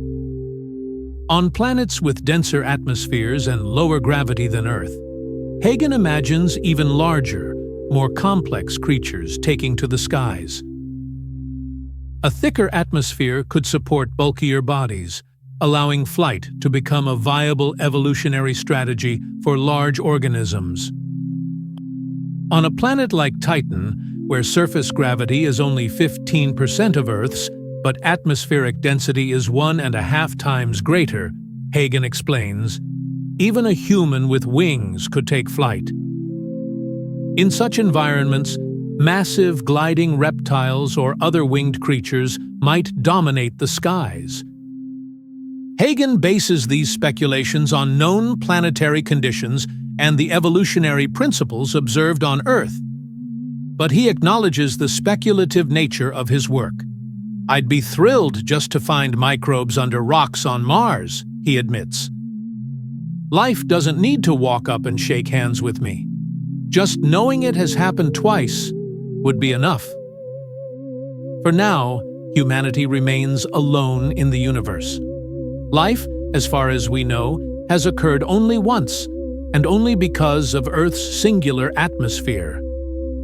This remarkable mix of gases, forged over billions of years, has shielded and nurtured our planet, creating an environment uniquely suited for sustaining life. As we've traveled through the atmosphere, rising from the ground to the edge of space, we've explored this life-sustaining ocean of air. It shields us from radiation, burns up meteoroids, provides the oxygen we breathe, and supports the water cycle that sustains ecosystems. Our atmosphere is not just a blanket of gases. It's a dynamic and delicate system, the cornerstone of life on Earth.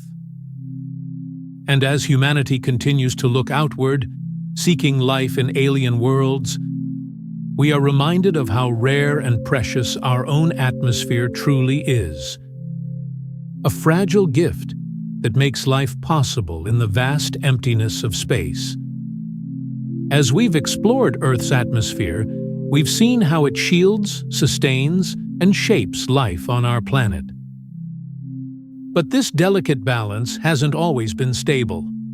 In its distant past, Earth faced extreme transformations that pushed its atmosphere and climate to their limits. One of the most dramatic episodes in our planet's history was a time when Earth turned into a frozen sphere, a snowball Earth.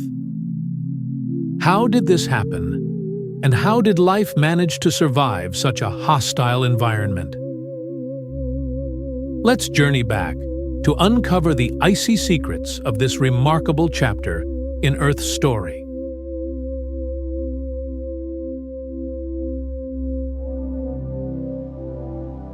Life as we know it exists because of a series of extraordinary and often catastrophic events. 99% of all species that have ever lived on Earth are now extinct, wiped out by disasters that reshaped the course of evolution. One of the most dramatic of these events occurred 650 million years ago, when the entire planet froze. A phenomenon now known as Snowball Earth. This ancient disaster pushed life to the brink of extinction. Yet, paradoxically, it also paved the way for the incredible diversity of life that we see today. Without this icy apocalypse, complex organisms, including humans, might never have evolved. The story of Snowball Earth is one of survival against all odds, and it marks a turning point in Earth's history. To grasp the immense timeline of our planet, imagine compressing Earth's 4.5 billion-year history into a single day. At midnight, the planet forms. Minutes later, a collision with the protoplanet Theia gives birth to the Moon. By 4 a.m., primitive life appears, and by 8 a.m., shallow seas are teeming with bacteria. These simple organisms dominate for billions of years, colonizing the oceans and steadily shaping the planet's environment. Then, at 8:27 p.m., 650 million years ago, disaster strikes. Temperatures plummet, and ice spreads relentlessly from the poles toward the equator. The entire planet becomes encased in ice, turning into a frozen sphere, a snowball Earth. Life, still in its infancy, is nearly wiped out. Earth remains locked in this icy state for 25 million years before it finally thaws. Remarkably, some microorganisms survive, and when the ice retreats, they trigger one of the greatest leaps forward in evolution.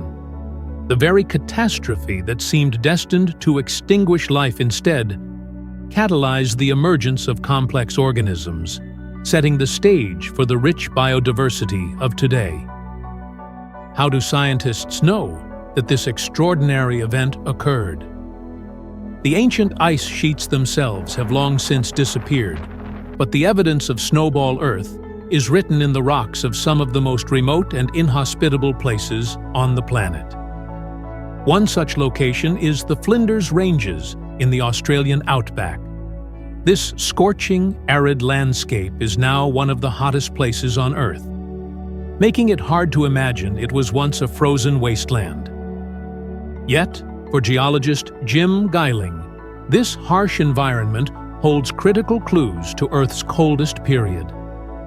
Investigating the vast expanse of the Flinders Ranges often requires aerial surveys, but the most telling evidence is found on the ground, embedded within the layers of ancient rock. There's a disaster story written in these layers of rock, Geiling explains. It's like reading a history book. Every layer holds a secret. In a dried-up creek bed, Geiling discovers a key piece of evidence, a 650-million-year-old dropstone. At first glance, the rock appears unremarkable, but its location is baffling. It sits embedded in fine mud, silt, and sand, a geological impossibility under normal conditions. A dropstone is a piece of rock transported thousands of miles from its place of origin. The only force capable of carrying such a rock across vast distances and depositing it amidst fine sediment is ice. During Snowball Earth, glaciers carried massive rocks embedded within the ice.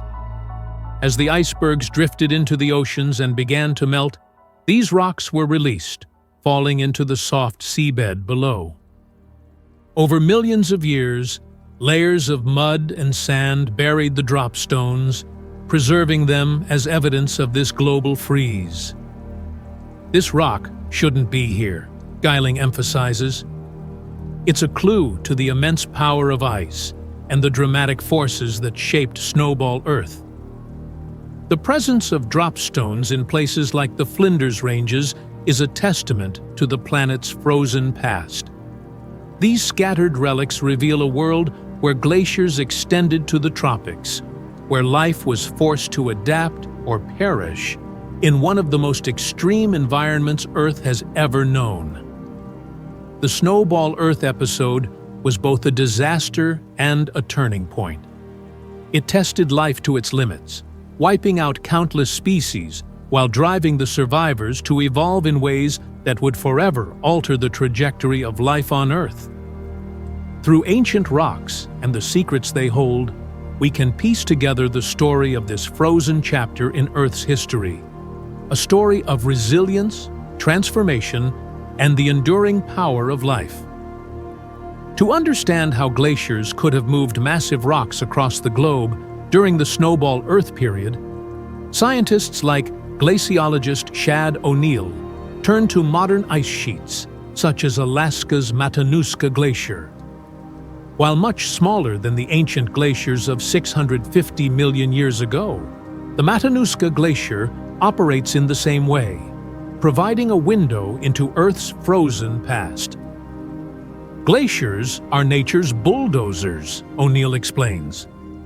They smash through everything in their path, gouging stones and rocks from mountains and transporting them across vast distances.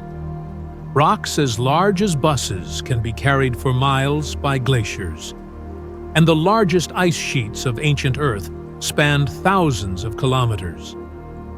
These glaciers had the power to deposit rocks far from their points of origin, a process that left behind clues like the dropstones found in Australia's Flinders Ranges.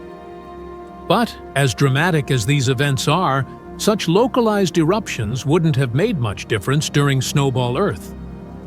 The planet's frozen grip required more than just a few holes in the ice. It demanded a global-scale intervention. Volcanoes have another, more far-reaching weapon: greenhouse gases. Eruptions release vast amounts of gases like carbon dioxide, CO2, into the atmosphere. Power estimates that Mount Augustin alone has ejected thousands of tons of CO2 per day during its most active periods. On Snowball Earth, the sheer number of active volcanoes was staggering. Scientists believe that thousands of eruptions across the globe pumped billions of tons of CO2 into the atmosphere over millions of years. This gradual buildup of greenhouse gases reversed the conditions that had triggered the global freeze.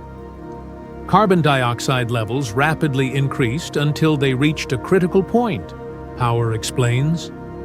This led to a super meltdown of the ice, effectively the death knell of Snowball Earth.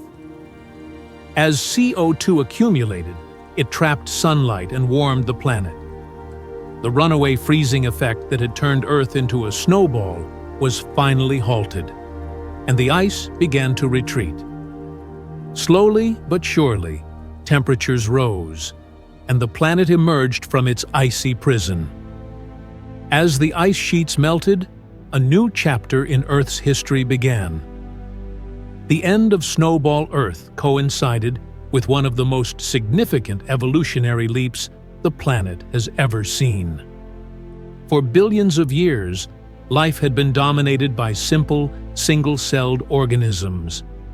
But the post-freeze environment created opportunities for life to diversify and grow. Nutrients from the melting ice flooded the oceans, fueling an explosion of complex life forms. This leap in evolution set the stage for the development of multicellular organisms, eventually leading to the rich biodiversity we see today, and to us. 635 million years ago, the same forces that had caused devastating eruptions became the planet's saviors. By releasing billions of tons of CO2, volcanoes tipped the balance, reversing the Ice Age and setting Earth on a trajectory toward warmth and life. The story of Snowball Earth is a testament to the dynamic interplay of Earth's systems.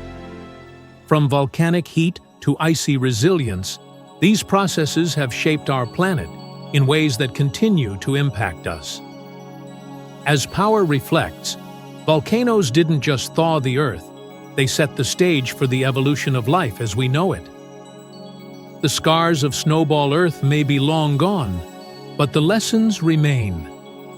Even in the planet's darkest, coldest times, forces from within can drive renewal, change, and life itself.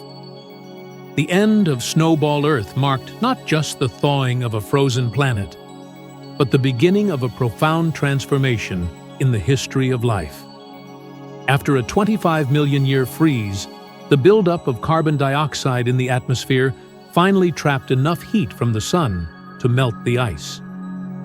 The planet emerged from its icy prison, and life, against all odds, was ready to seize its moment.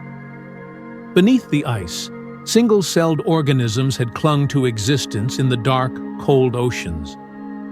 But with the ice gone and the climate warming rapidly, these simple life forms underwent an extraordinary evolution. Just 3 million years after the deep freeze ended, the world witnessed an evolutionary explosion. Single-celled bacteria gave rise to multi-celled organisms, the first complex life forms. These early creatures became the ancestors of every living animal, including humans. Today, every living thing on Earth owes its existence to this frozen chapter in the planet's history. From the simplest microorganisms to the most complex animals, all life traces its lineage back to the survivors of Snowball Earth. Snowball Earth was the greatest climate disaster the planet has ever known, but it was also its greatest turning point. Without the Ice Age, the evolutionary leap that led to complex life forms, and eventually to humans, might never have occurred. From a world of slime to a planet teeming with life, Snowball Earth transformed Earth forever. It turned catastrophe into creation and shaped the course of evolution in ways that still resonate today. As we reflect on our origins, one thing becomes clear. We owe our existence to the extraordinary resilience of life and to the transformative power of Earth's greatest freeze. Snowball Earth was a defining moment in the planet's history. A catastrophic freeze that nearly wiped out life, only to ignite an evolutionary leap that led to the complex creatures we see today, including ourselves.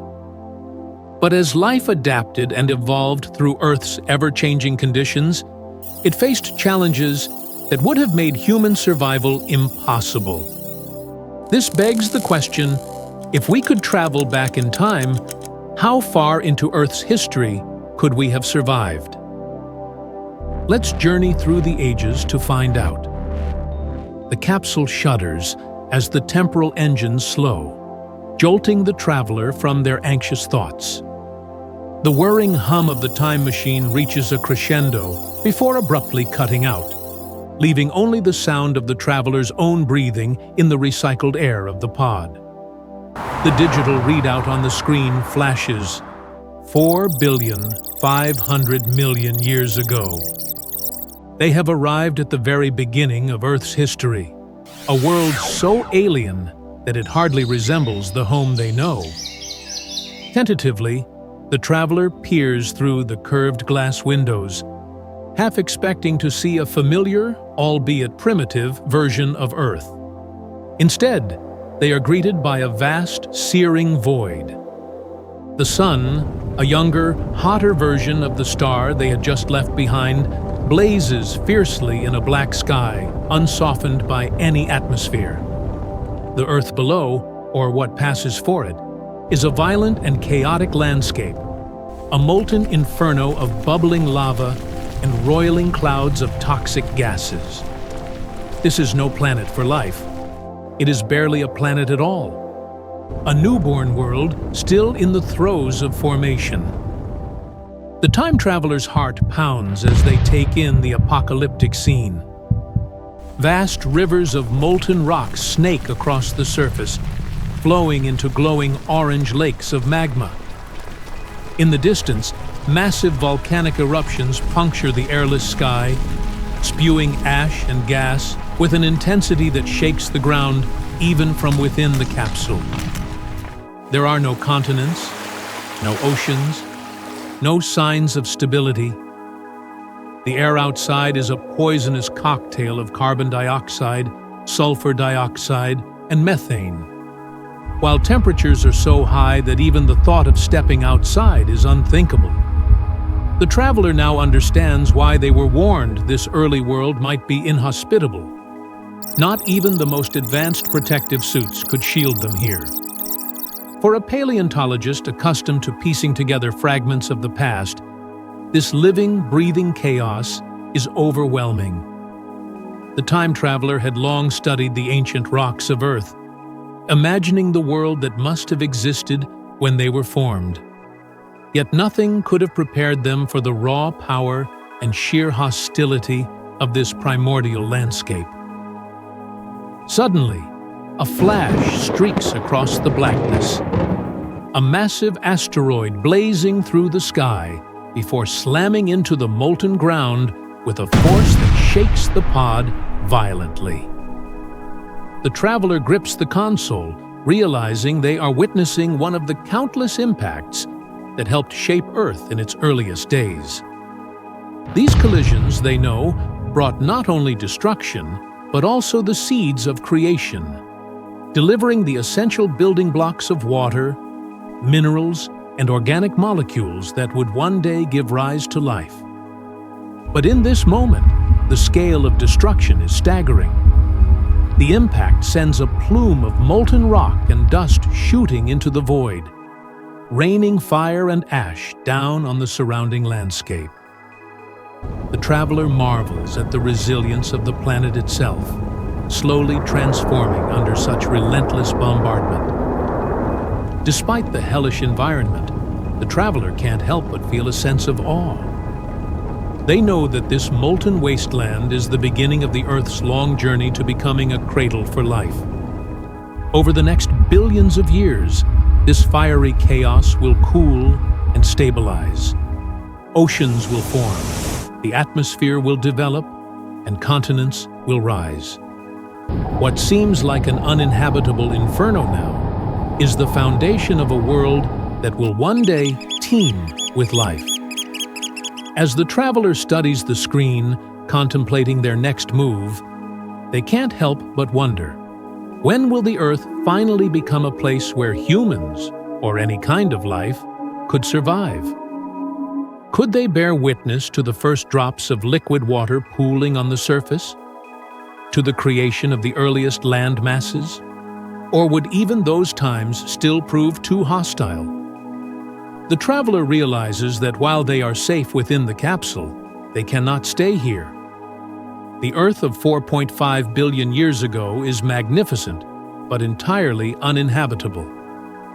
It is time to move forward, to search for a more hospitable era, an Earth with water, an atmosphere, perhaps even the first stirrings of life.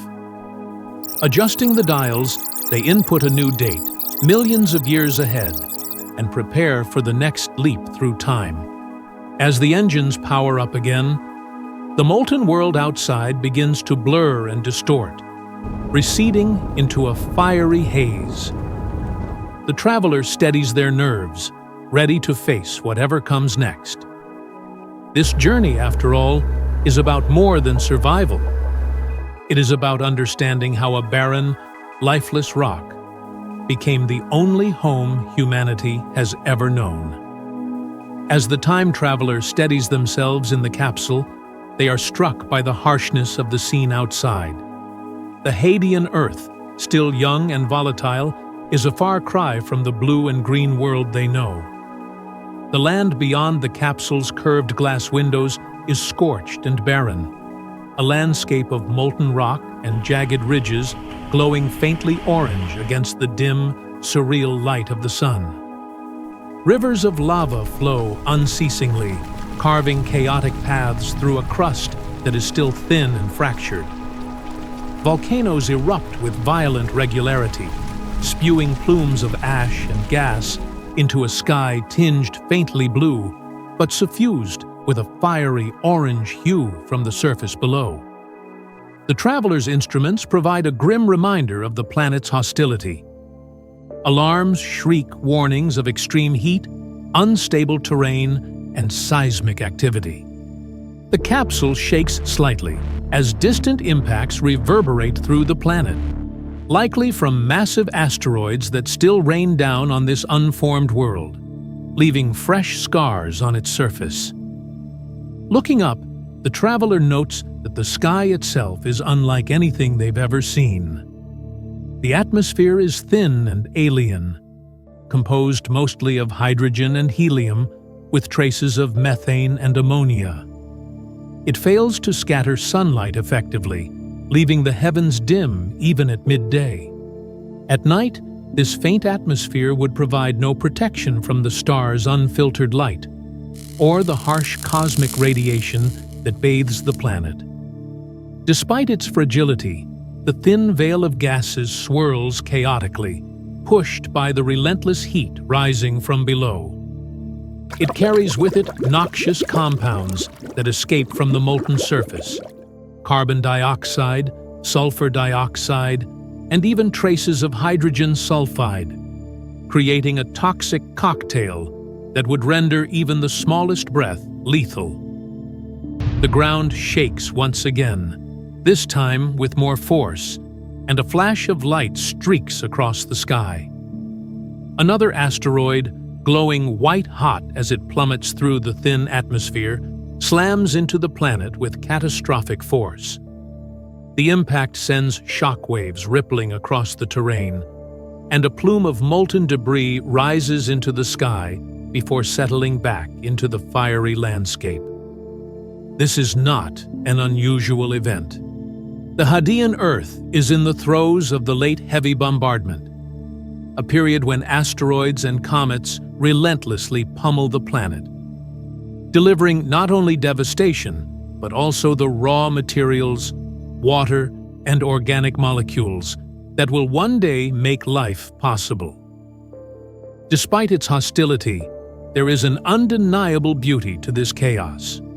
The traveler gazes at the molten rivers, the glowing craters, and the volcanic plumes, marveling at the raw energy and transformative power at work.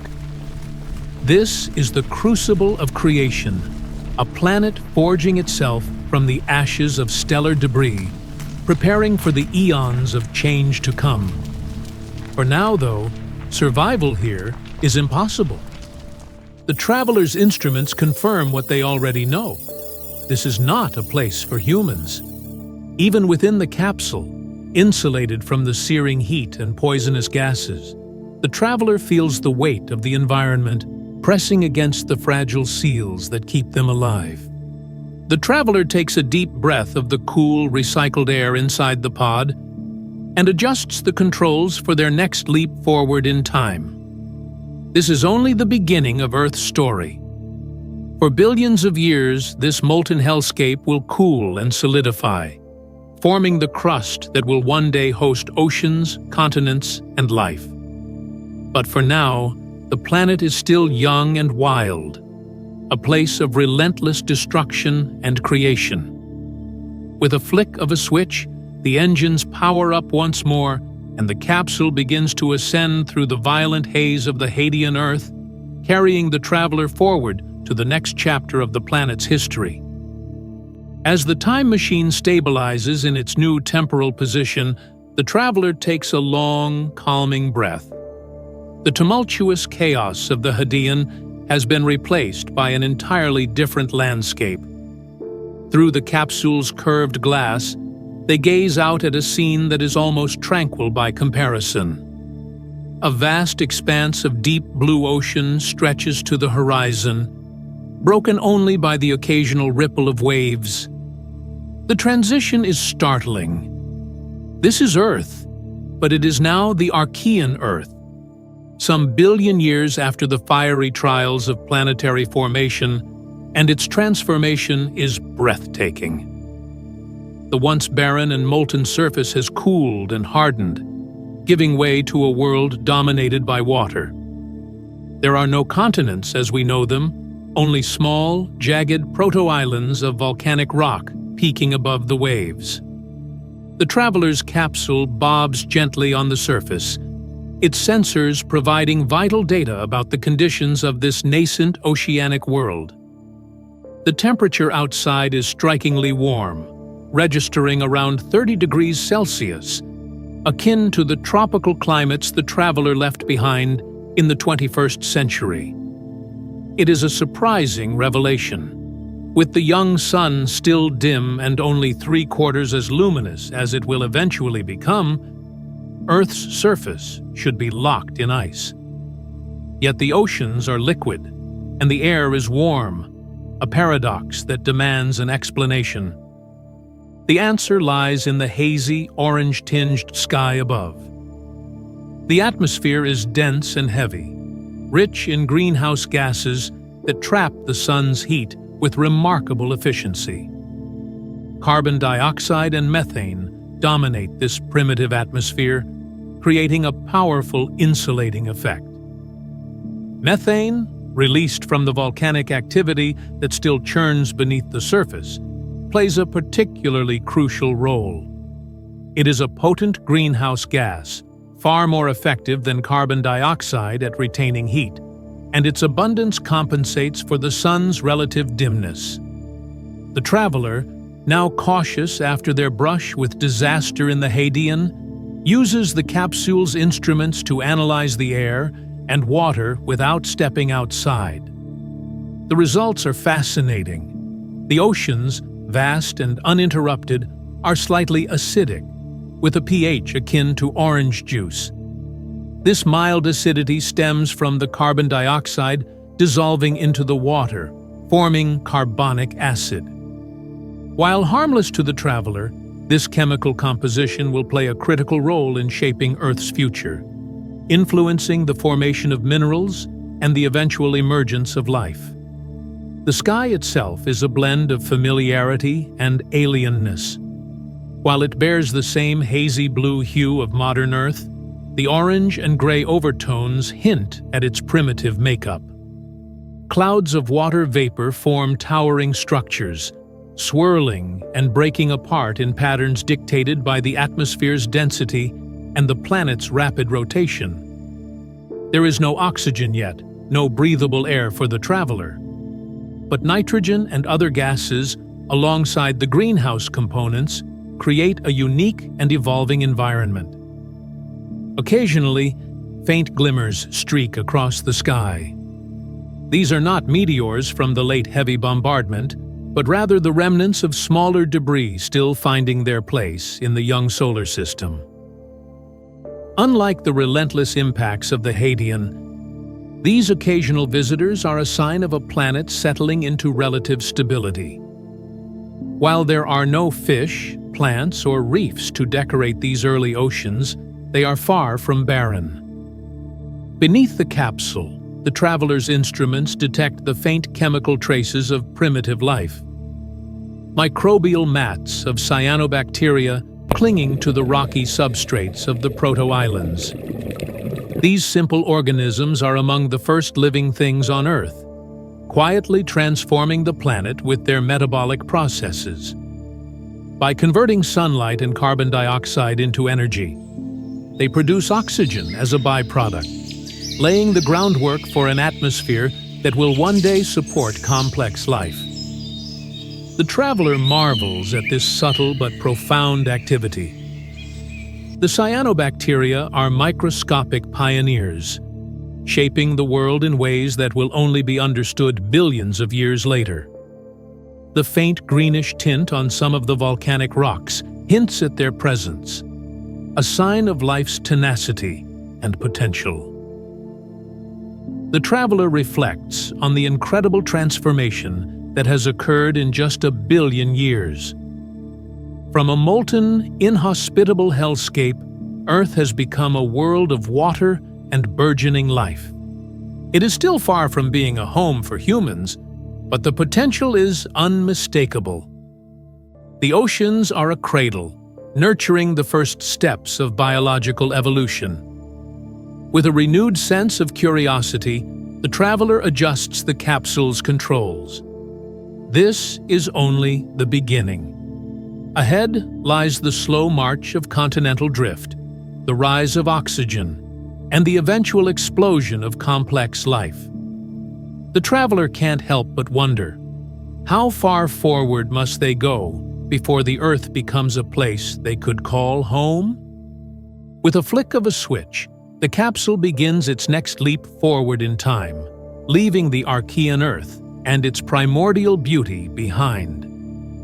As the traveler peers out from their capsule, the Archean Earth reveals itself as a world of contrasts, both hauntingly alien and eerily familiar. Towering clouds cycle water vapor endlessly between the ocean's surface and the sky, their colossal forms scattering the sunlight into a soft, diffused blue. Yet the familiar daytime sky hides a lethal secret. The very air that cloaks the planet is devoid of life-sustaining oxygen. What fills the atmosphere instead is a mix of nitrogen, carbon dioxide, and methane, creating a world hostile to the traveler's existence. The traveler studies the readings from the onboard instruments. Nitrogen, as it does today, makes up the majority of the atmosphere, but the absence of oxygen is stark. Carbon-bearing molecules, particularly carbon dioxide and methane, occupy up to 15% of the air. These gases, though invisible, define the Archean world in profound ways. Carbon dioxide dissolves into the oceans, forming carbonic acid that gives the water its slight acidity. This process accelerates the chemical weathering of the ocean floor, where grains of sand and mud eroded from submerged volcanic ridges settle. The traveler notes that the ocean, though warm and inviting in appearance, is a place of constant transformation, a crucible where geology and chemistry intertwine. Meanwhile, the upper atmosphere is shrouded in a faint orange haze, the result of sunlight reacting with methane and carbon dioxide. These reactions create complex organic molecules, scattering light and tinting the sky. Though thinner and more diffuse than Titan's thick haze, it still dims the sunlight, and gives the world an otherworldly glow. The paradox of the warm tropical climate, despite the faint young sun, puzzles the traveler no longer. Methane and carbon dioxide act as powerful greenhouse gases, trapping infrared radiation and insulating the planet. Without these molecules, the planet's surface would be locked in ice under the sun's still weak rays. Instead, the Archean Earth enjoys a balmy heat, its greenhouse effect providing a vital blanket of warmth. The traveler is struck by the delicate balance at play. These gases, though lethal to humans, are essential for maintaining the Earth's early warmth, setting the stage for the gradual emergence of life. As the sun sinks below the horizon, the endless ocean transforms under a star-filled sky. With no continents yet formed, there is no land in sight, only the vast, dark expanse of water. The traveler recalls that the rocks beneath the capsule are slowly forming, built from the grains eroded off submerged volcanic ridges. These are the ancestors of the most ancient rocks that will one day rise to the surface in Western Australia. But for now, they lie hidden in the ocean's depths. The ocean stretches in all directions, a realm of dark, crushing pressure. Though life stirs in the depths, microbial mats of cyanobacteria beginning to harness the sun's energy, their existence is humble and unnoticed in the grand scheme of the planet's evolution. Night brings its own wonders. The sky darkens, and stars blaze brilliantly, unimpeded by the haze that colors the day. The traveler marvels at the vibrant auroras that ripple across the heavens. Unlike the green auroras of modern Earth, these lights are vivid blues and reds, a signature of the nitrogen-rich, oxygen-poor atmosphere. Curtains of light cascade across the sky, a celestial dance that hints at the energetic forces shaping the planet. The endless ocean and the unbreathable atmosphere weigh heavily on the traveler. While the warm waters lap soothingly against the capsule, they cannot escape the realization that this world is still far from hospitable. The beginnings of life are stirring, but it remains a minor player in the planet's story. For all its potential, the Archean Earth is not a place they can stay. Adjusting the controls, the traveler sets their sights on a new era. Somewhere in the billions of years ahead, the air will change, continents will rise, and life will flourish. As the time machine hums to life, the traveler takes one last look at the serene but alien ocean before disappearing into the stream of time, chasing a future where survival might finally be possible. The traveler adjusts the dials of the time machine and prepares for another leap, this time to a transformative period in Earth's history, the Paleoproterozoic era. Targeting the era of the Great Oxidation Event some 2.4 billion years ago, they reflect on the incredible parallels between the Perseverance rover's MOXIE experiment and the natural processes that began reshaping Earth's environment billions of years earlier. With a hum of energy, the capsule begins its descent into the past, racing back toward the time when life fundamentally altered the planet's atmosphere. As the time machine settles into its destination, the traveler surveys the primitive Earth. The planet is still starkly alien. There are no forests, no animals, and no land-dwelling organisms of any kind. Instead, the surface is dominated by lifeless rocks and endless, shallow oceans. The air, thick with volcanic gases, is a stifling mix of nitrogen, methane, and carbon dioxide, but crucially, no oxygen. For nearly 2 billion years, life has clung to the deep ocean's thermal vents, thriving in isolated pockets where heat and minerals provide the necessary energy for survival. These chemotrophic microbes build intricate layered communities, known to modern scientists as stromatolites. These structures consist of stacked microbial mats, where each layer relies on the metabolic byproducts of the one below, creating a primitive but efficient ecosystem. However, their reach is limited.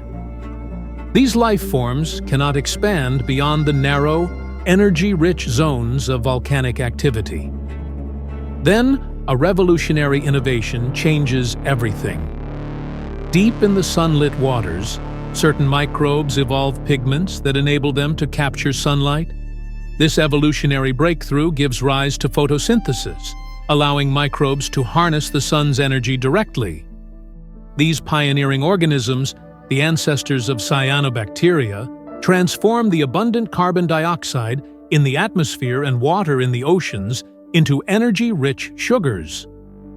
The byproduct of this reaction is a gas that will become central to life's future on Earth: oxygen. As photosynthetic microbes spread across Earth's shallow oceans, they begin pumping oxygen into the water, a feat as monumental as any technological advancement in human history. For the first time, Earth's oceans and atmosphere are enriched with this reactive gas. At first, the oxygen quickly bonds with dissolved iron in the oceans, forming rusty deposits that sink to the sea floor. Over millions of years, these reactions create the banded iron formations found in ancient rocks today. Valuable clues to this transformative period. Eventually, the oceans become saturated with oxygen, and it begins to escape into the atmosphere. This marks the dawn of the Great Oxidation Event. The traveler watches as the planet's air slowly transitions, the skies losing their earlier hazy orange tint as oxygen accumulates.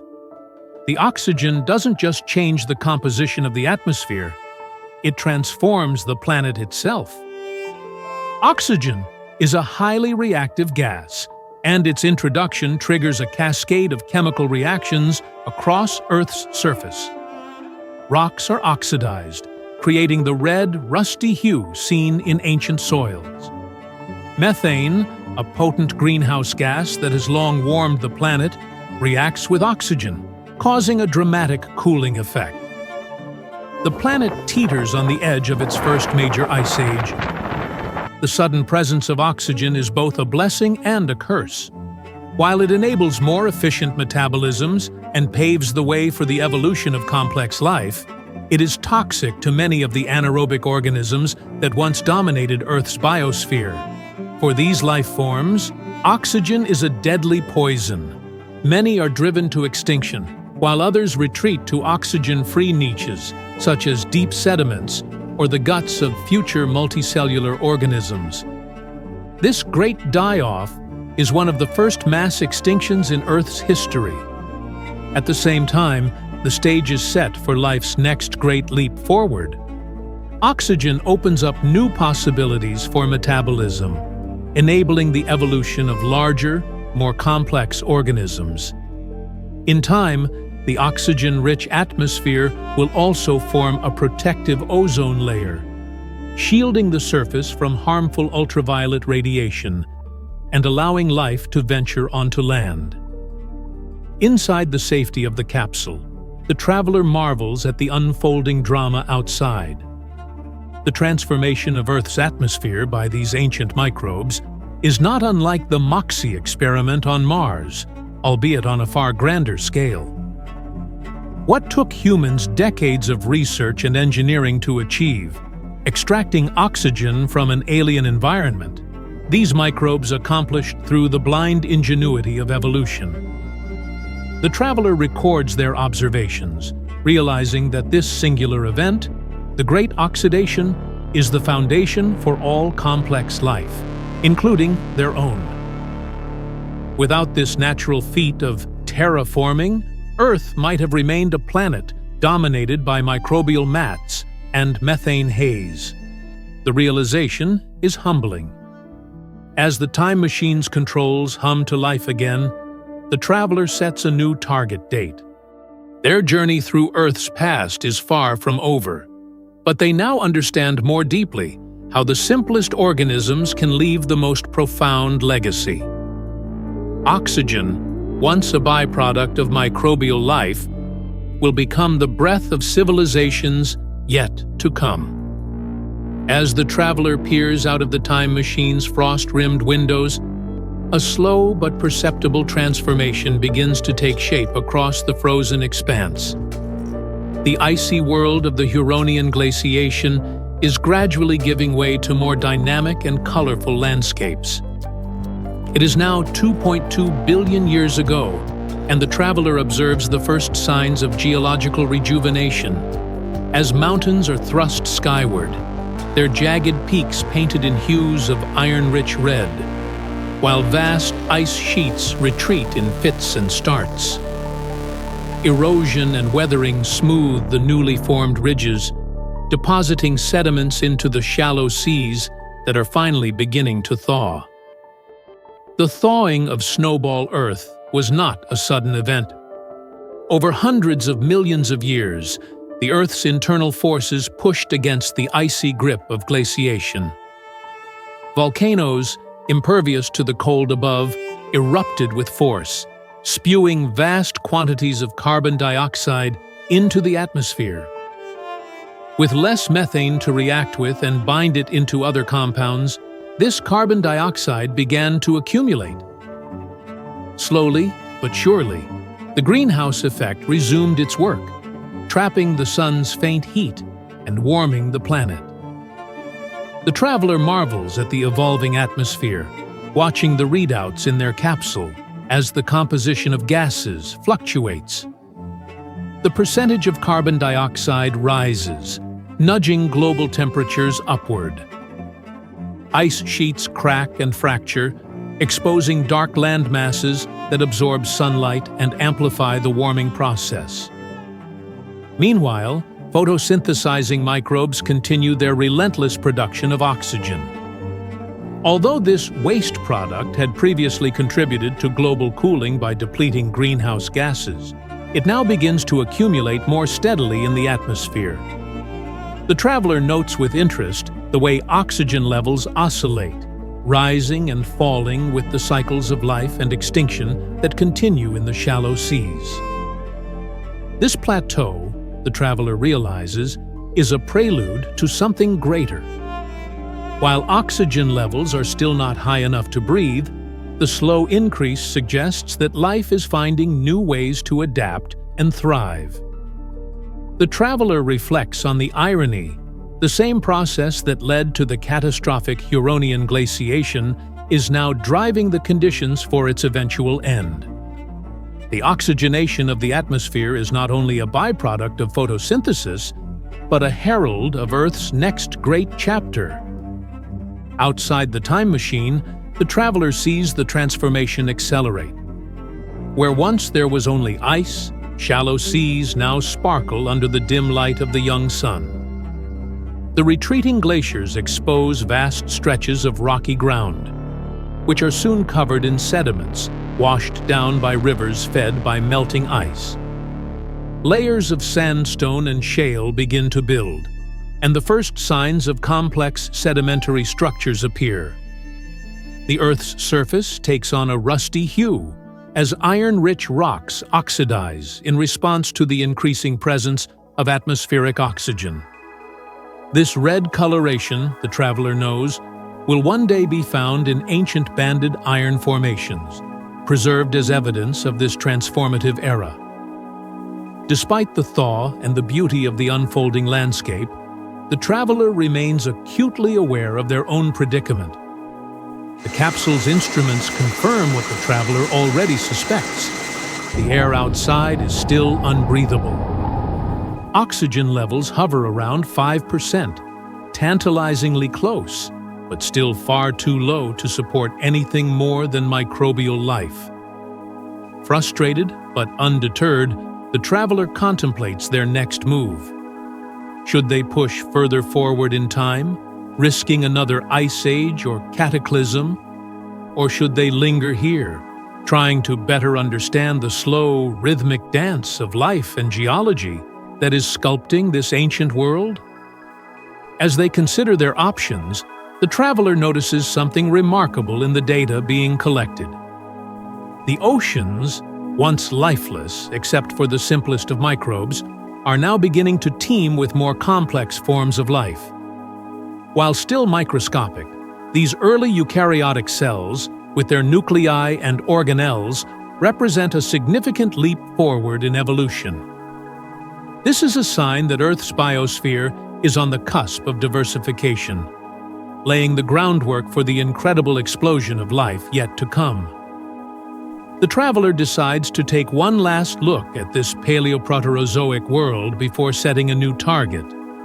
They step back from the controls, letting the time machine idle as they record their observations. The journey so far has been harrowing, but it has also revealed the resilience of life and the delicate balance of planetary processes. With a deep breath, they reach for the controls once more. The great oxidation event has set the stage, but the traveler knows that the true story of life's emergence is only just beginning. They set their sights on a time when the Earth's atmosphere might finally be ready to support more than just microbes, hoping that their next leap will bring them closer to the vibrant, living world they seek. The traveler steadies themselves on the rocky ground, their boots crunching against the gravelly surface. Each breath is a reminder of how far they've come. Through epochs of barren desolation, suffocating atmospheres, and endless oceans devoid of visible life. Now, at last, they stand under a sky filled with breathable air, on a planet visibly teeming with potential.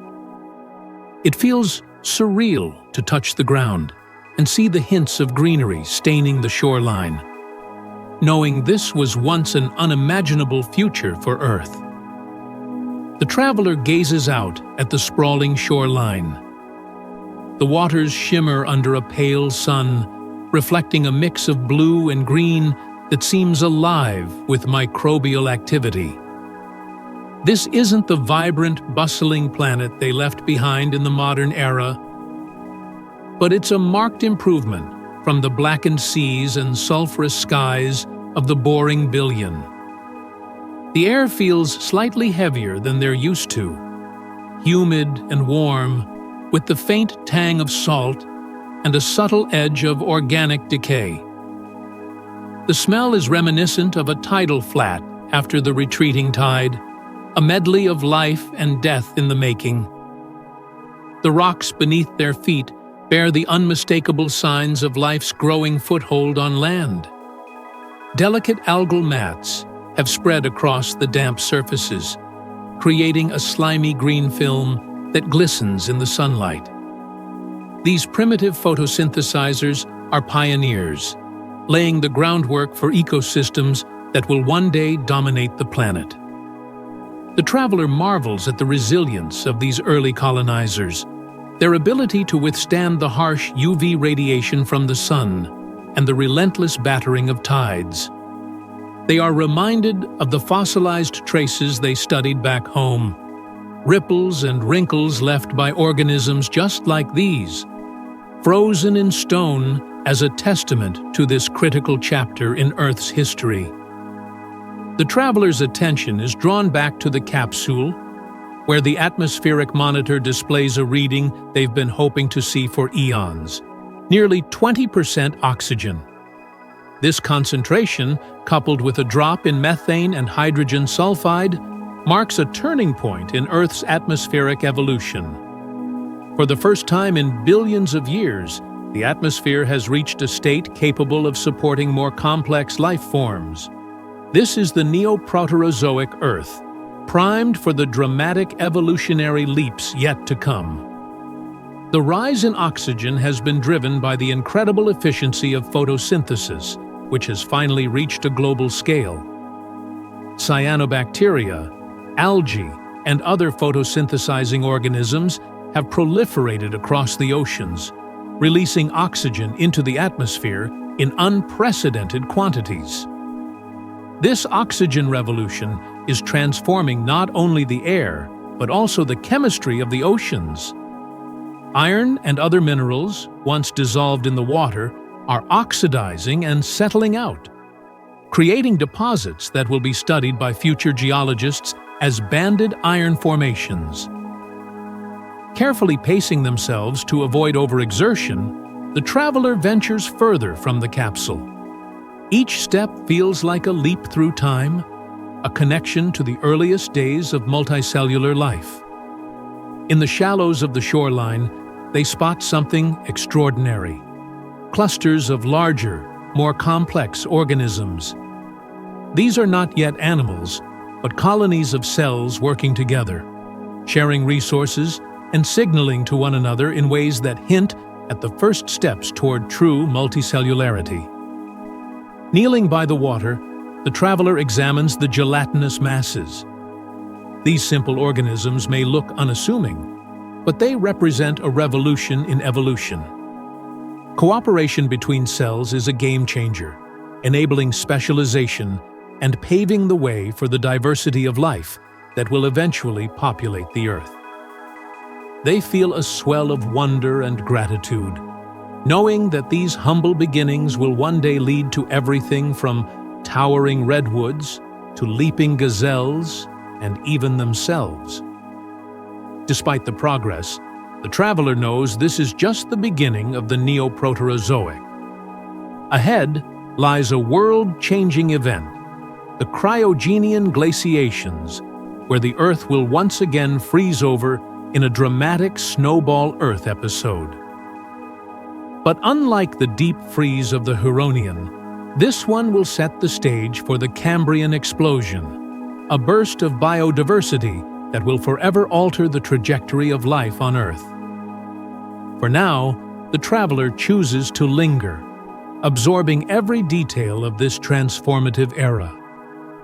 They are surrounded by a world on the cusp of change, a planet where the groundwork for all future life is being painstakingly laid. As they breathe in the ancient air, rich with the history of Earth's struggle and triumph, they feel an overwhelming connection to the past and an unshakable curiosity for what lies ahead. Standing at the edge of a primordial sea, the traveler gazes out at a horizon that holds both the memories of Earth's distant past and the promise of its astonishing future. This is a moment to savor, a rare pause in the relentless march of time, a snapshot of a world becoming something new. The time-traveling paleontologist sits back in their seat, letting the rhythm of the machine's movement and the blur of passing millennia guide their thoughts. Ada Blackjack's incredible story of resilience echoes in their mind, a testament to human ingenuity and survival instincts in the harshest of conditions. But as the paleontologist considers their own position, Ada's challenges pale in comparison. At least she had a breathable atmosphere, food to hunt, and water to drink. The paleontologist faces a more fundamental problem. Earth itself has not yet become fully habitable for humans. For a human to survive anywhere, certain elements are non-negotiable. Oxygen is the first and most obvious requirement.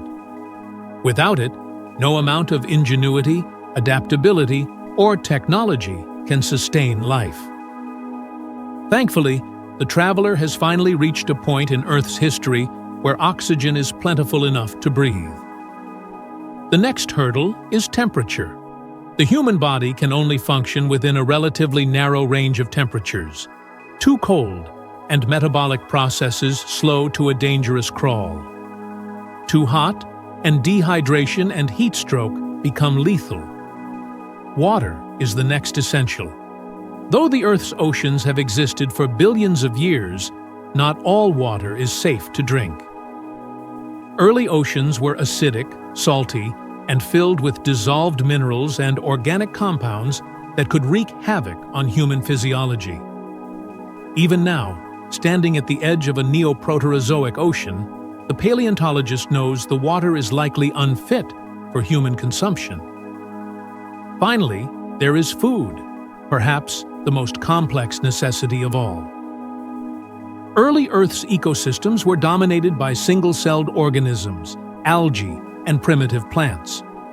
Without advanced digestive systems capable of breaking down cellulose or other tough organic compounds, humans cannot derive much nutrition from these early life forms. Moreover, the absence of large, protein-rich animals or edible seeds means the traveler would need to invent entirely new methods of sustenance to survive in this alien time. As the paleontologist reflects, they realize that survival is not just about meeting the basic needs of air, water, and food, it's also about adaptability. Earth's environments are in constant flux. Even now, as they traverse the Neoproterozoic, the traveler is aware of the storm building over the ocean, a reminder that the planet's volatile weather can turn hospitable conditions into death traps in an instant. Unlike Ada Blackjack, who had the stability of a single location to adapt to, the traveler must contend with a dynamic planet where continents drift, climates shift, and ecosystems evolve. The thought is daunting, but it also sparks a new sense of curiosity. What if humans could follow these changes, learning to adapt to Earth's evolving environments over geological time? The traveler's musings turn practical.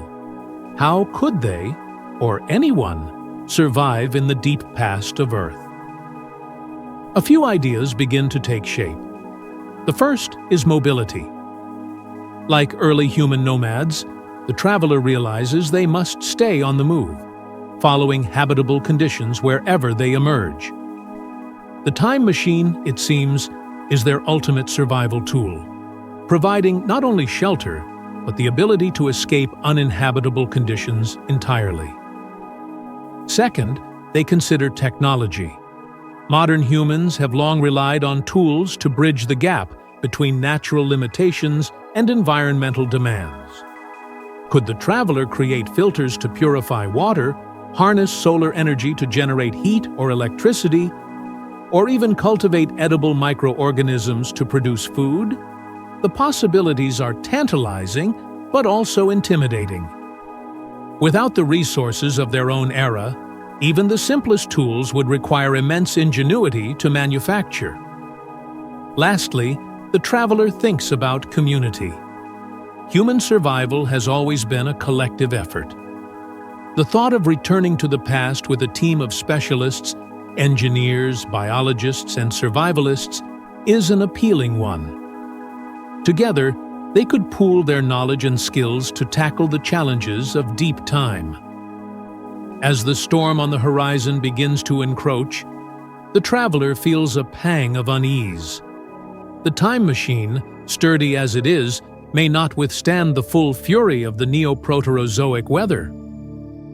Reluctantly, they retreat back into the capsule, sealing themselves inside just as the first gusts of wind whip across the beach. From the safety of the pod, the paleontologist watches as sheets of rain lash the shore, reducing the verdant algae mats to a churned mess of foam and muck. It's a stark reminder that even in this relatively habitable era, Earth is far from a comfortable home. And yet, there is a strange beauty in its rawness, in the untamed power of nature as it shapes the planet for the life forms yet to come. The paleontologist's journey is far from over.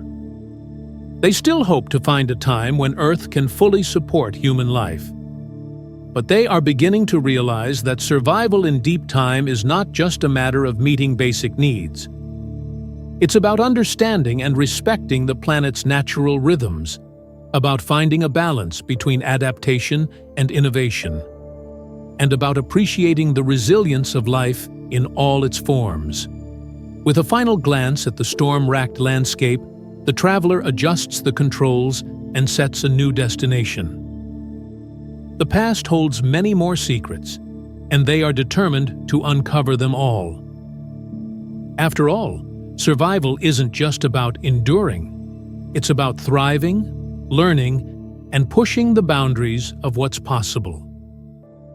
Charles Doolittle Walcott's discovery in the Burgess Shale marks one of the most significant fossil finds in history, providing a window into a world teeming with life from over 500 million years ago. The Burgess Shale, located high in the Canadian Rockies, preserves creatures from the Cambrian explosion, a period of unparalleled evolutionary innovation that followed the Ediacaran era.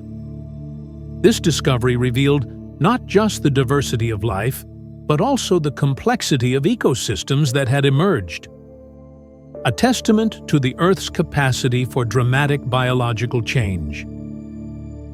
The paleontologist aboard the time machine has now resolved to witness this explosion of life firsthand. After leaving behind the strange quilted bodies of the Ediacaran biota, they adjust the dials to leap forward just a few million years to the early Cambrian. What greets them is a world transformed. The air, warmed by an increasingly bright sun and enriched with oxygen, is now far closer to breathable. Shallow seas stretch out in all directions, teeming with activity and energy that is immediately visible even from within the capsule. Upon stepping out onto the shore, the traveler is struck by the vibrant hues of this new world. The clear, shallow waters reveal creatures of every size and shape, darting, scuttling, and drifting along the seabed.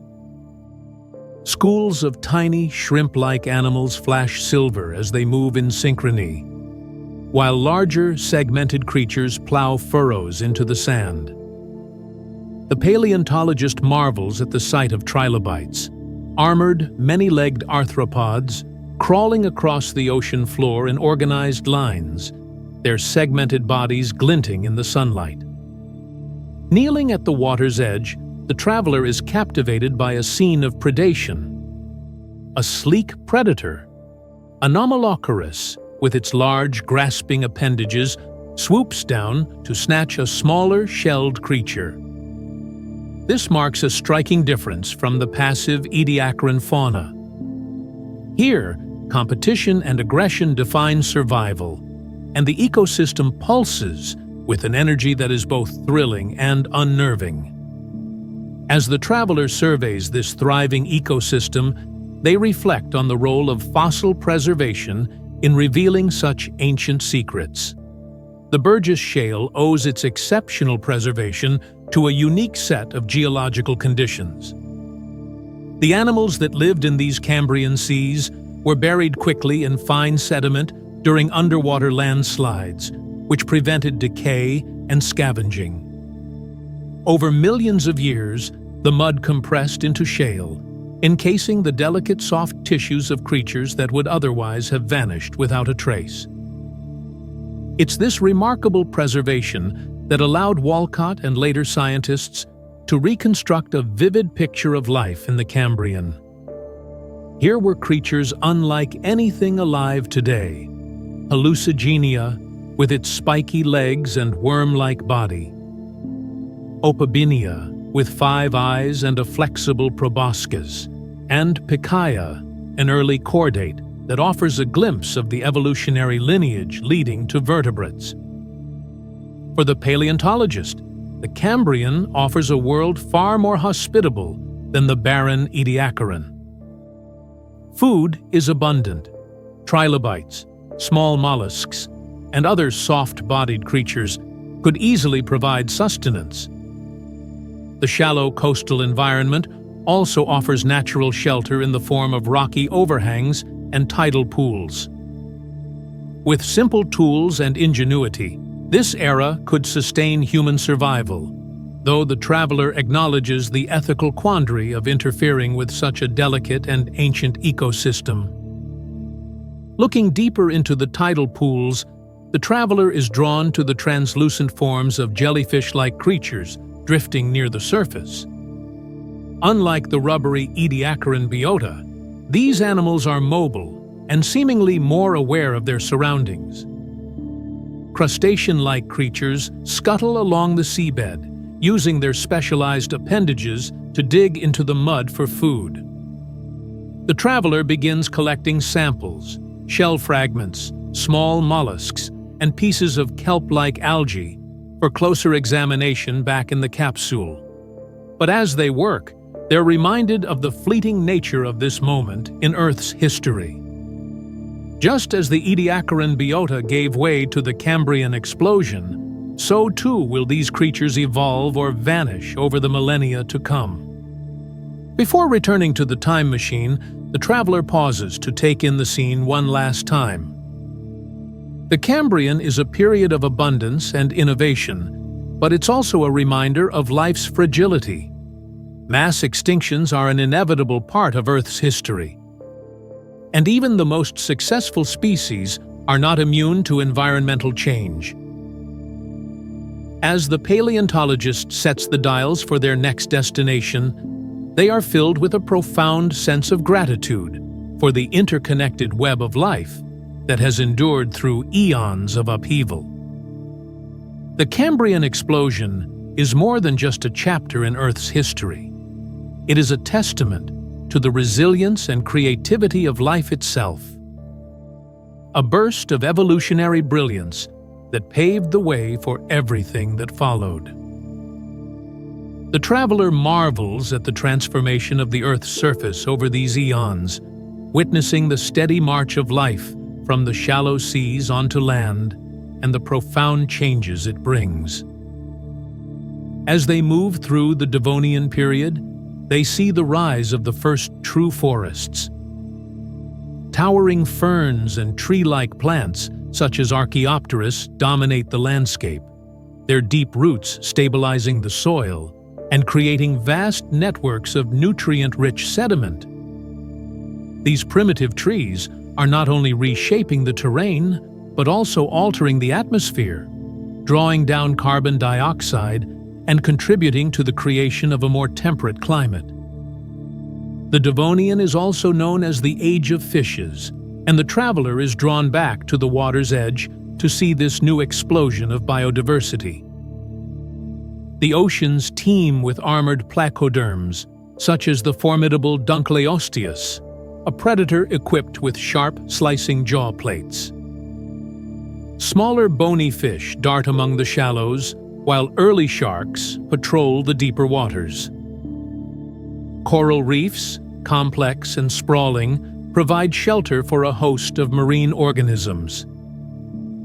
Life has diversified in remarkable ways, building ecosystems that are more intricate and interdependent than ever before.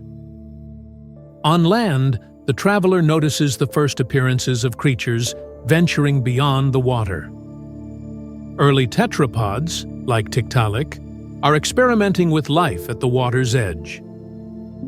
These pioneering animals, with their limb-like fins, are the first steps in the evolution of vertebrates that can fully inhabit terrestrial environments. The traveler imagines these creatures awkwardly dragging themselves onto muddy banks, their adaptations paving the way for future terrestrial dominance. Continuing forward, the time machine slows at the Carboniferous period, roughly 300 million years ago. Here, the world is a lush green paradise dominated by vast swampy forests. Giant lycophytes and horsetails grow in dense thickets, their trunks rising to impressive heights. The humid climate fuels explosive plant growth, creating extensive coal-forming forests that will later give this period its name. The traveler steps out into this steamy, oxygen-rich world and feels an immediate difference. The atmosphere, now composed of nearly 30% oxygen, allows for the evolution of massive insects. Dragonflies the size of seagulls, such as Meganeura, glide gracefully through the air, while millipedes like Arthropleura stretch to lengths of up to 2 meters, crawling through the dense undergrowth. The traveler is both awed and unsettled by these gargantuan arthropods, marveling at the evolutionary possibilities of this high-oxygen environment. The swampy terrain, while teeming with life, presents challenges for survival. The traveler reflects on the lack of large animals to hunt for sustenance, as the dominant vertebrates are still amphibians confined to water or damp habitats. Building shelter in this waterlogged environment would also be difficult, as much of the wood is water-saturated and prone to decay. Despite its verdant beauty, the Carboniferous presents formidable challenges to long-term human habitation. Knowing the story of life's relentless march forward, the traveler prepares to leap into the future once again. Eager to see how these early forests and giant insects will give way to new forms of life and ecosystems. They adjust the dials, setting their sights on the next great chapter of Earth's history: the age of reptiles and the dominance of the dinosaurs. Emerging from the dense gymnosperm forests of the Carboniferous and into the vibrant, flower-filled landscapes of the late Mesozoic, the traveler finds themselves in a transformed world. It is the middle of the Cretaceous period, roughly 120 million years ago, and the once monotonous greenery of conifers has been replaced by a riot of colors and scents. Angiosperms, or flowering plants, have taken root across the land, introducing a revolutionary new approach to reproduction and survival. These plants have evolved flowers to attract pollinators and fruits to entice animals, who in turn spread their seeds far and wide. For the traveler, this evolutionary leap represents something more immediate: a wealth of accessible and nutritious food. The fruits hanging from trees and vines are soft, sweet, and bursting with the carbohydrates and vitamins needed to sustain. After eons of subsisting on undigestible algae or protein-rich but nutritionally incomplete marine life, the traveler can now enjoy a balanced diet. In addition to the fruits, flowering plants have brought other gifts to this ancient ecosystem. Grains and seeds, precursors to staples like wheat, rice, and corn, are beginning to take shape in the plant world, though they remain a distant promise of the agricultural revolutions to come. The traveler gathers and samples what they can, reveling in the newfound abundance of food options that offer both energy and nourishment. Around them, the Cretaceous landscape teems with life. Birds like Jeholornis flit between the branches, feasting on the same fruits as the traveler. Their sleek forms and colorful feathers suggest an advanced stage in avian evolution, and their behaviors hint at a deepening partnership with the flowering plants they help pollinate and propagate. Larger animals roam the plains and forests too, including dinosaurs that coexist alongside this rapidly diversifying flora. The traveler observes herbivorous dinosaurs grazing among the plants, their diets now enriched by the tender leaves and fruits of angiosperms. Meanwhile, predators like Tyrannosaurus rex lurk in the shadows, their sharp senses attuned to the movements of these plant-eating giants. The ecosystems of the Cretaceous are more complex and interconnected than anything the traveler has seen before, with flowering plants at the heart of this evolutionary web. The traveler is struck by how these plants have not only reshaped the land, but also influenced the behavior and evolution of animals. The co-evolutionary relationship between flowering plants and their pollinators, or seed dispersers, demonstrates nature's intricate balance and the power of mutual adaptation. It is a reminder of the interdependence that underpins all life on Earth. As the traveler moves through this lush environment, they note how the angiosperms have also begun to change the climate. by drawing down carbon dioxide through photosynthesis and stabilizing soils with their roots.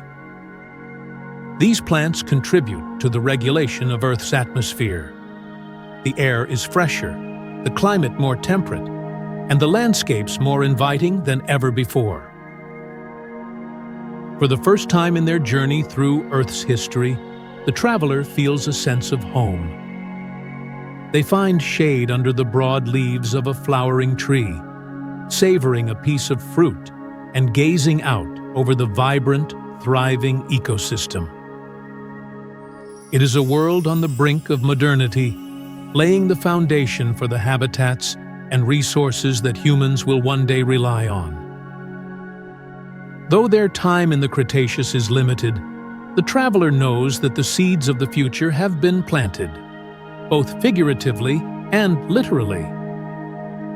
The angiosperms that now dominate the landscape will continue to diversify and spread, shaping the course of evolution and creating the conditions for the rise of mammals, primates, and eventually humans.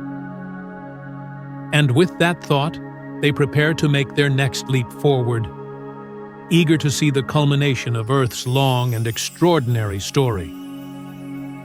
Belonging to the angiosperms, flowering plants, these ancient flora revolutionized the ecosystems of Earth with their seeds encased in fleshy ovaries. These modifications evolved in an astonishing variety of forms, designed to attract animals and ensure successful dispersion and germination. For humans, these fleshy fruits and carbohydrate-rich parts of angiosperms became a vital, digestible food source. Unlike the tough, nutrient-scarce gymnosperms that had dominated earlier eras. Though their fossil record dates their emergence to roughly 140 million years ago in the early Cretaceous, angiosperms quickly rose to prominence. By 120 million years ago, as the fossilized diet of J. suggests, these plants had cemented their role in the food web. This flourishing world of angiosperms is where the traveler finally finds themselves. Their time machine, silent and coated in a fine layer of dust, sits quietly in the shade of towering ancestral trees. Its display reads the late Mesozoic, a time when dinosaurs roamed the Earth in unparalleled diversity. The land is alive with activity. Frilled triceratops graze in herds, ankylosaurs lumber heavily through the undergrowth, and small mammals scurry from burrows, wary of the theropod predators lurking in the shadows. Primitive birds, like Jeholornis, dart between branches, gathering fruits and seeds from the flowering plants that have reshaped this landscape. Among these ancient beings, the time traveler, now fully adapted to this world, gathers their daily sustenance. The angiosperm fruits, rich in carbohydrates and flavor, complement their diet of seafood and meat, which they have honed the skills to catch and prepare. The traveler has also built a simple but secure shelter at the forest's edge, where the plains stretch out, dotted with the majestic figures of herbivorous dinosaurs. Here, for the first time since beginning their journey through time, they have all the essentials for survival: food, water, breathable air, a comfortable temperature, and adequate shelter.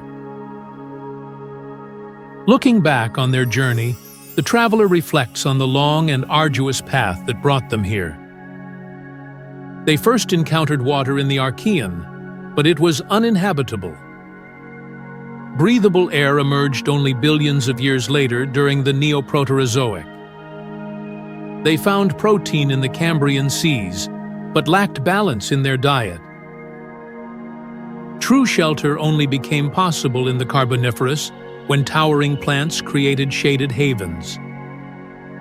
And yet, it wasn't until the mid-Cretaceous, just 100 million years ago, that all the elements of survival came together in one place and time.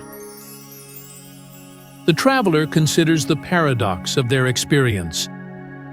The Earth has always been a planet teeming with potential. Yet it took billions of years of evolution and planetary change to create a world where a human could thrive. Is it a testament to the fragility of modern humans, so finely tuned to the environments of their own time? Or is it a reflection of the dramatic, ever-changing nature of Earth itself? Perhaps it is both. For now, these questions can wait. The traveler, no longer a mere observer, but a part of this ancient world, embraces their role as a settler in this prehistoric paradise. With every breath of oxygen-rich air, every bite of sweet fruit, and every night spent under the Cretaceous stars, they live a life of unparalleled connection to Earth's extraordinary history. And so, the journey ends here, in a land of dinosaurs and flowering plants, in a time both ancient and vibrant. This is the earliest point in Earth's history where a human could survive and thrive. And for the traveler, it is home. Thank you for watching. Don't forget to like, subscribe, and share your thoughts in the comments below. Until next time, keep exploring.